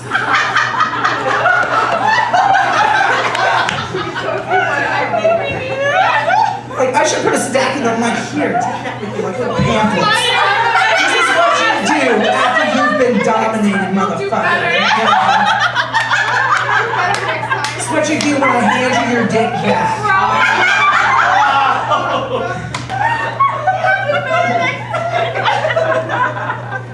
Yeah, ladies, I'll tell you the edition that I bought. No, here's the other thing. It's so bad that I stopped hitting my spot when I masturbate because I'm trying to lower my standards.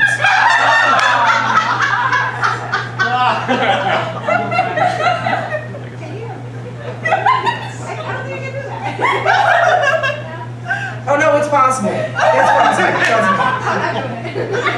As my set goes on, you're gonna see how it's possible. I promise you.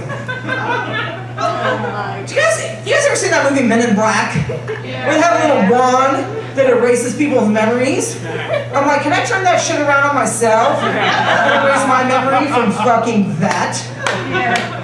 Come on, you guys. We've all been there, right? Right? So fucking horrible, you know? Actually, back to the whole fucking, you know, whatever, masturbation shit. I wish I could turn that wand around on myself for my last gynecologist experience. So check this out. I'm a crazy fucking freak, and I have 2 fucking piercings down here. No joke, you know. Worst pain in my life, getting my clit pierced, but it's also the most pleasurable thing I've ever done to myself. I can cross my legs and have an orgasm. What? If you guys are ever hanging out with me, you see me with my legs crossed and I'm not talking, I'm coming. You know. Best $58 I've ever spent in my life. I just spit. Thank God nobody's in the splash zone. This is not a Gallagher show. True fucking story, Lee. Anyway, so at the beginning of the year, you know, they always say at the beginning of the year, I bet January is like a big fucking month for gynecologists, you know? So I go to the gynecologist, I'm laying there, I got my feet in stirrups, you know. I had a female doctor, she comes in, she sees my piercings. You guys, she starts flicking them. And she goes, those are festive.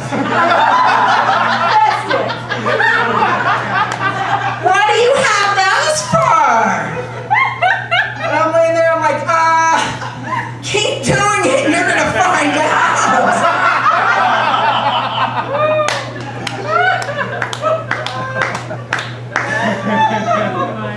You know what the fucked up thing is, you guys? That's actually a true story. That seriously fucking happened.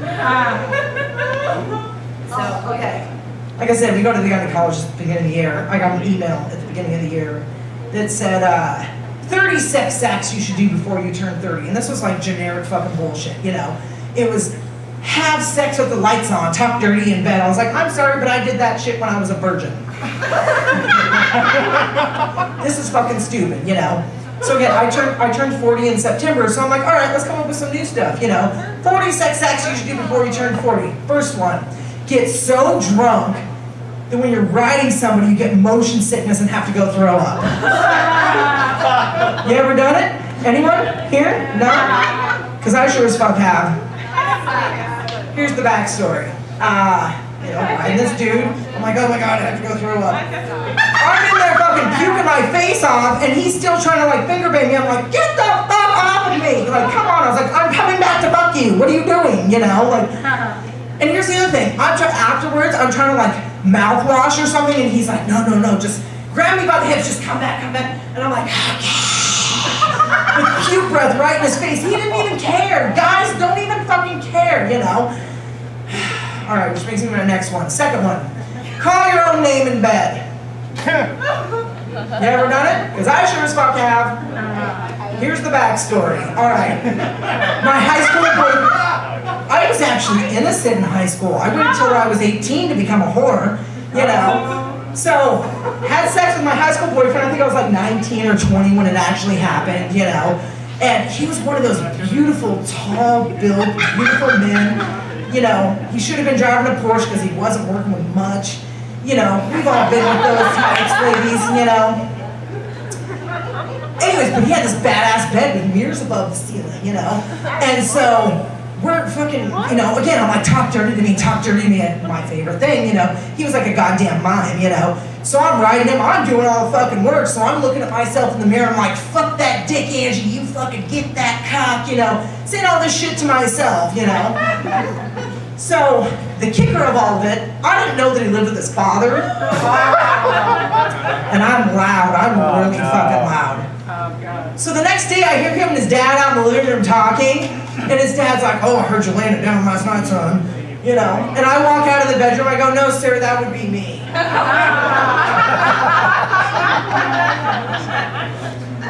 His dad got so like disheveled or whatever, he's like, like he didn't know what to do. He's like, you guys want to go get some Subway? Really? I was like, no, sir, I had enough of the 6-inch.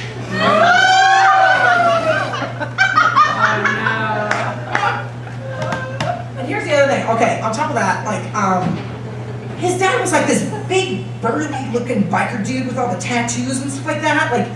Like he reminded me of somebody I would see at the Sturgis Motorcycle Rally. You guys ever heard of that or been to it?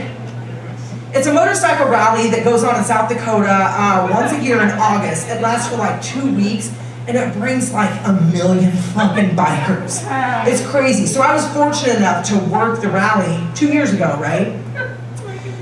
So again, just imagine, and I'm sure we've all been to a biker bar at least once in our life. Imagine that with a million fucking people. Actually, it's pretty fun. And actually, bikers are really fucking nice. Like, you wouldn't expect it, but they're really fucking cool. Anyway, so I was working at this place called Full Throttle Saloon. They have like their own reality show, whatever, who gives a shit. Anyway, so walk in, and my friends like show me the ropes or whatever. And there's a dude sitting on the bar, and I was like, wow, they let people sit in the bar in here? And I come around the corner, and from here down, he did not exist. He was born with no legs. And I'm still wondering why the fuck he had a belt on. But they had a freak show tent set up. And I don't want anybody to awe over this because this guy makes so much money being part of the freak show type shit. He makes way more money than most of us in this fucking room. So don't even feel bad for him or what I'm getting ready to say. So they had a freak show tent set up. We go in to watch his act, and you know what he does? He's, because he has to walk on his arms. He stomps on broken glass, and he chomps on it. And I'm like, I'm sorry, but that is not necessary. You need to get up there completely fucking naked because we want to see how that shit is put together. Am I right? Yeah. Am I right? Here down you don't exist because the next question, ladies, does he have a dick? Right? Right? No, okay. Apparently, he does. I was like, I bet it's so big that it was supposed to be a leg. Right? That it drags behind him. Like, Lee, do you remember when well, you're older than I am, but remember the toys we got that were wooden with the little string with the wheels? I was like, that's not how his dick is. It just drags behind him and needs wheels, Like, that's probably what the fuck he has, So yeah, apparently he does have a dick. He's married, he has 6 kids. So I was like, alright, when he fucks his wife, does he get on his knuckles like a gorilla and just fucking swings that shit on in? Just fucking lays it down like that? You guys know what I'm talking about. Right? I was like, you know what? I bet he's really kinky. I was like, I bet he brings a strap on the bed, but it's legs. Don't know that. Again. By the way, if you guys want to look him up on Instagram, his name is Short Eat Dangerously. Seriously, look him up. It's fucking crazy. And on top of that, he's the nicest dude in the world. Like I told these jokes about him. He's like, go ahead, Angie. That's totally fucking funny. Totally awesome, So anyways, that's in Sturgis, South Dakota. So Sturgis Motorcycle Rally's in Sturgis, South Dakota. So I leave there, and I was flying back here. And I've always wanted to run into somebody I know at an airport. That's something I've always wanted to do. In that shitty-ass small airport, fucking run into this dude, knew him through comedy, blah, blah, blah. Turns out we're on the same flight. How about that? Blah, blah, blah. Long story short, I let this guy finger me on the airplane. But the lady in between us was not happy about it.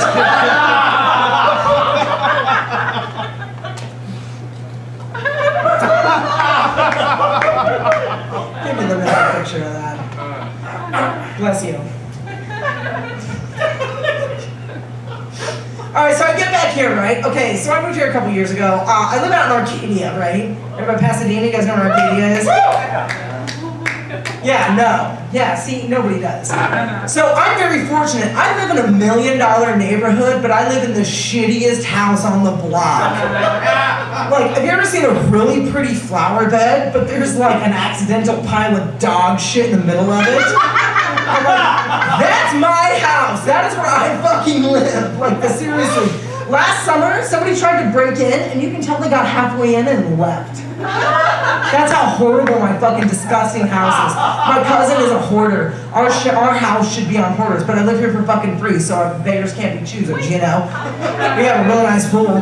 That's the one thing that gets maintained, So anyways, my cousin's name is Leslie, but I call her Lushly because she's a huge fucking alcoholic, She gets all drunk and falls over all the time, so she was like, Angie, get me a life alert. I'm like, all right. I'm like, because it's not just for old people, it's for fucking drunk people. She's like, I've fallen and I can't get up. I'm like, yeah, because you had too much fucking white Zinfandel, motherfucker. So I went out of town a couple weeks ago, and she's like, I think I'm getting a bladder infection, but I don't like the taste of that cranberry juice in there. Go to the store and get me some vodka. I'm like, Leslie, I don't think that's the way it really works, But anyway, she gets all wasted and like yells at me on a daily basis, and then the next day she doesn't even remember it, We have a very healthy relationship. By the way, she's like 18 years older than me, so she's 58. Anyway, so she gets all wasted and she's like, this isn't like Vegas. Don't be thinking you're getting wasted and fucking bringing dudes home and fucking them in this house. I was like, I'm sorry, but we live so far away from everything that I would have to give them gas money to fuck me. You fucking dickhead. Lee, I should introduce you to my cousin because she hasn't knocked those cobwebs off for over 10 years. You should fuck her face off, seriously. She's loaded too. She's like the female version of Howard Hughes. She never leaves the house, but she's rich as shit. Yeah, she's fucking loaded. Anyways, yeah, she's my Daddy Warbucks and Punjab all in one. Anybody seen the Annie movie? No. Alright, I guess I'm doing this. You guys know what alright, do you know what I'm talking about, Ben? I'm just imagining it. No, the Annie movie from the 80s. Yes, Daddy Warbucks, the ball dude, I'm with yeah. you. Then he has that Indian dude, Punjab. Yes. Punjab should be a porn name, seriously, Punjab. Bollywood porn. Alright, anyways, fuck Leslie. So something I've noticed since I moved here is everybody is fit and everybody is tan and I'm neither. So I've been trying to do my part, you know. I've been going to the gym every day and actually, I'm really strong, but I eat junk. So I'm like, well, I'm a strong fat girl. But anyway, so, and I just started doing the tanning bed thing. But every time I lay in that son of a bitch, I noticed that I have this weird tan line right here. And I finally figured out, maybe I should stop masturbating in the tanning bed.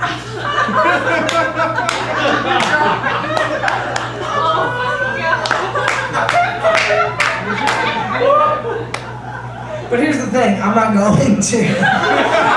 What else are you gonna do for 10 minutes with your eyes closed? Come on. Switch hands every so often. No, here's the thing. No, I'm very right-handed. I'm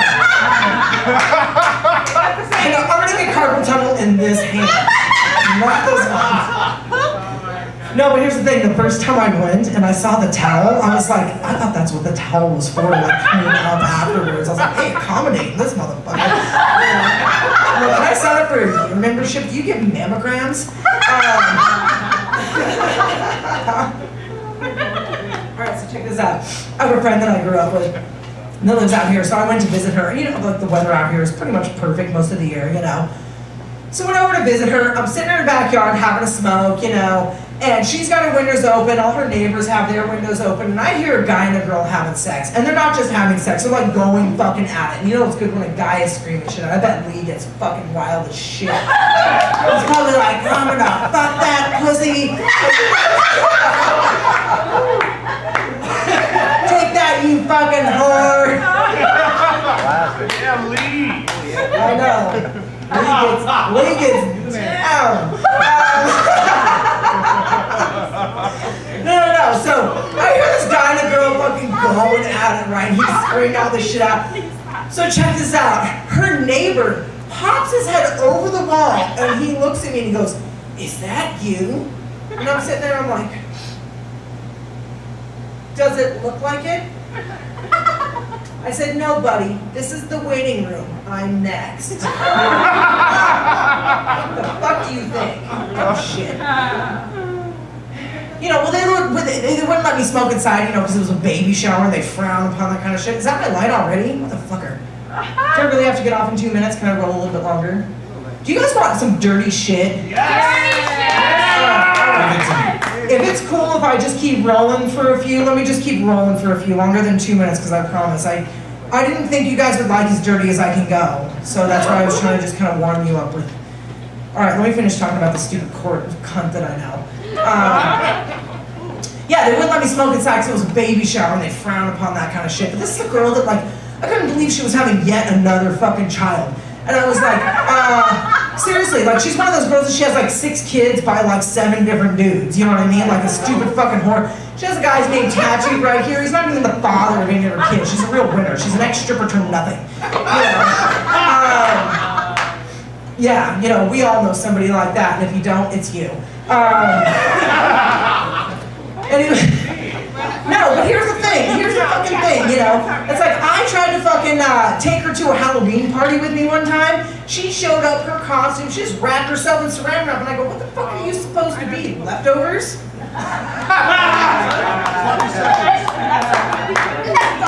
Here's the thing, lady. She is, you know? But I guess she didn't get the memo. You're supposed to go with something you're not on Halloween. You know, that's why I dress like a lady every year. Fucking color. And then the dude that she was married to, you know, husband number whatever, you know. Seriously, she's one of those people, you know. The dude that she was married to, she called me after 3 months of marriage. She goes, I left him. I go, well, why? And she goes, because he beat me. I said, well, what took him so long? Fucking asshole. She's a piece of shit. She was the first person I lived with when I first moved to Las Vegas. I lived in Vegas for 13 years, you guys, and I tell you what, I was really naive when I moved there. I was so fucking naive when I moved to Vegas. I pulled up to her house the day I rolled into fucking town. She had a sign on her door that said it said no solicitation. I looked at her, I go, is prostitution that bad that they go door to door? Like, that's how fucking stupid I was. She's like, no dumb shit, there's a picture of a businessman on there. You fucking retard, you know. Done a lot.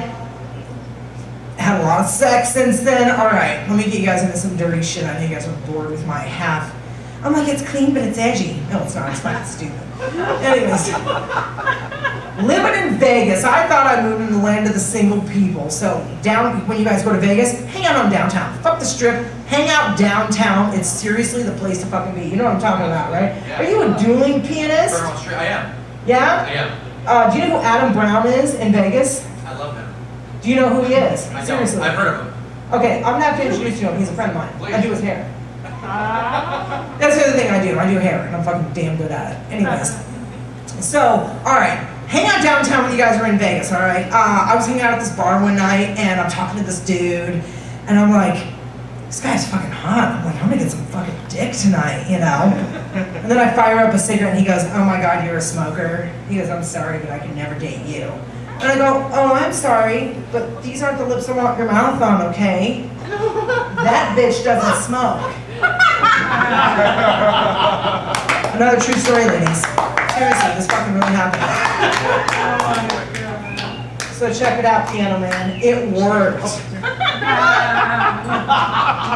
I got this guy home and he goes, I want you to do to me what you want me to do to you. I'm like, dude, you're asking the wrong chick. Because I like some crazy fucking shit. Do to me what you want me to do to you. Alright, so I reached back and I fucking slapped the shit out of her.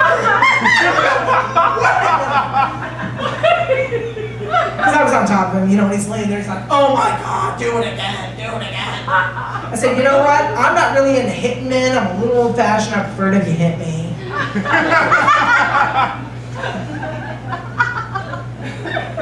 The story keeps going. This is all a fucking one night. Again, I'm writing a book right now. Again, my last name's Crumb. My fucking book is called Crumbs in the Bed. So again, the story keeps going. From there, he goes down on me. He's doing his thing, and it's like, ladies, you know when a guy goes down, you like to grab him by the hair and, sir, maybe not you, but you grab him by the hair and let him know they're doing a good job, you know. This guy's hair came off in my hands, and it's like, oh my god! I'm like, no, that's what I'm supposed to say! I'm like, you get back down there, you finish the job, and when I'm done, we're gonna use your rug like a mop. You know what I'm fucking talking about? You know? There's something else I just want to throw in real quick. One time I went a year without sex because I didn't think I could, and then I turned 12.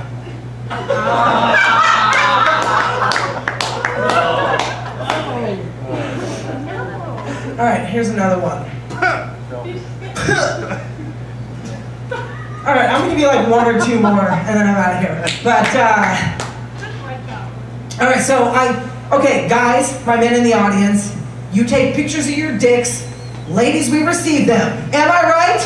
Yeah. Right? Okay, So let's give them a little fucking PSA right now. Could you please put something in comparison next to your dick? Right? You get these dick pictures like, oh, it's hard to gauge. See, the Baldy knows what I'm talking about, you know. So I'm like, look, dude, use a fucking remote control, a bottle of water, a microphone. I don't fucking care. Something. So I had this guy send me a picture of his dick. He was using a Bic lighter, right? Oh my God. I get there, he was using a mini Bic.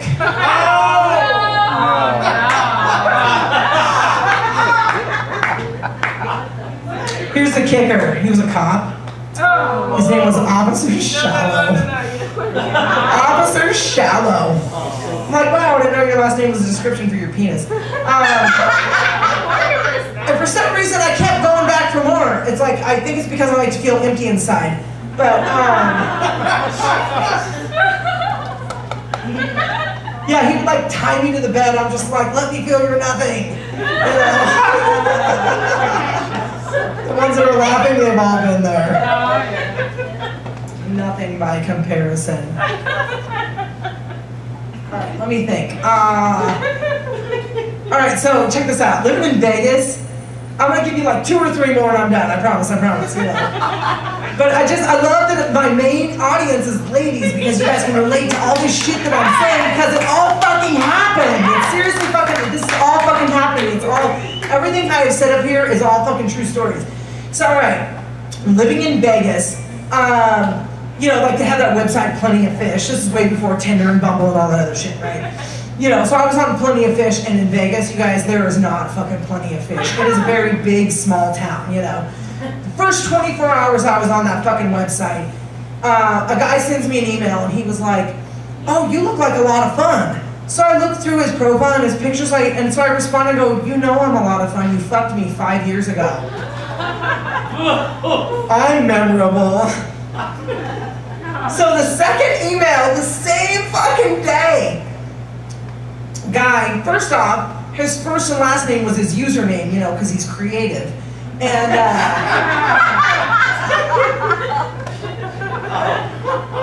so I was like, hey, are you, but I recognized it. I was like, are you from Pine Top, Arizona? You know, my shitty little hometown? He's like, yeah, as a matter of fact, I was like, dude, it's Angie Crum. I used to babysit you. Dude, I fucked him. Yeah, it's like a Howard teacher fantasy. Well, honestly, he was only 6 years younger than me, so it's not like it's that big of a deal. I mean, my boyfriend's 11 years younger than me, and I fucking banged the shit out of him. Oh my God. I have sex with him when I feel like the Statue of Liberty when we're done. I don't even know where the fuck that came from. Anyway, so... All right. I'm gonna give you guys one more and I'm gonna fucking leave you guys the hell alone. I like to smoke weed and I like to drink. You guys, same thing? Yeah? Feel me in the same boat? Yeah? You know?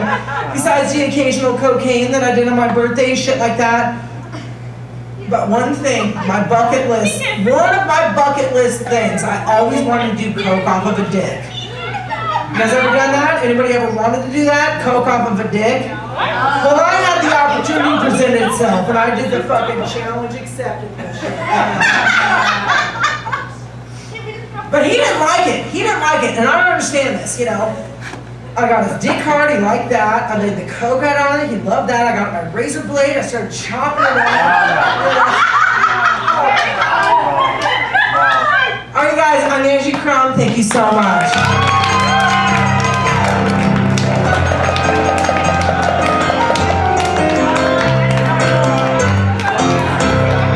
Gentlemen, please welcome founder, CEO, chief psychotic of Holes in My Shoes, comedy variety show, Lee. Let's hear it for Angie Crum down there! Unbelievable. I've never heard an act like that live. I've never heard. It's a great comedy. Listen, we're going to have hang around a little bit. You know, I don't know if the kitchen's open. Let's hear it for Roland Bashur. Thank you very much. And hopefully we'll be back, I don't know, in a couple of weeks. Bring people, for Christ's sake. Hope you sign the guest book. If not, sign it. Thank you for attending. Your loyalty is very much appreciated.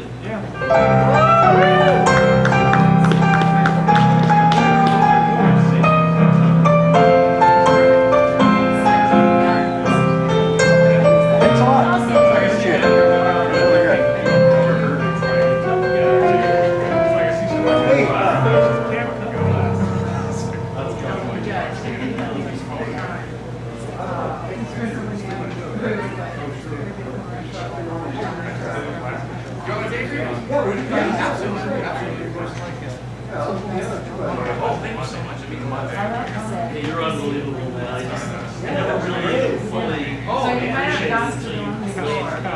Thank you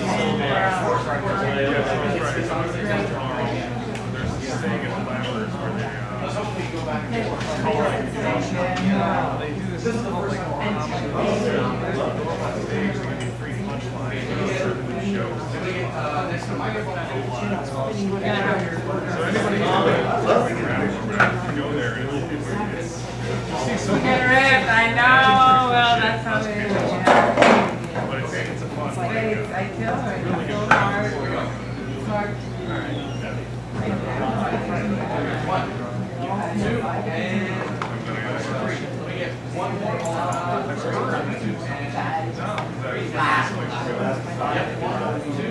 No, I don't hear that. Very nice. Very nice. Yeah. He's got to take pictures yet. Not bad, I'll be slave away. Oh, yeah, now he's got it. We got the other one. Oh, no, oh, excellent. That's hard. That's hard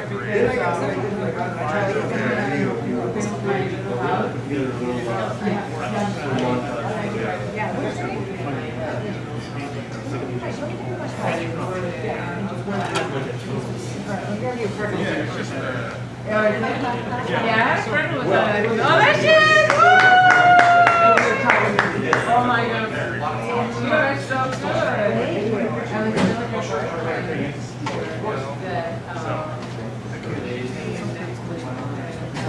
Maybe I'm trying. You need to come. Yeah, that kind of work. Yeah, that'd be fun. My friend. Okay.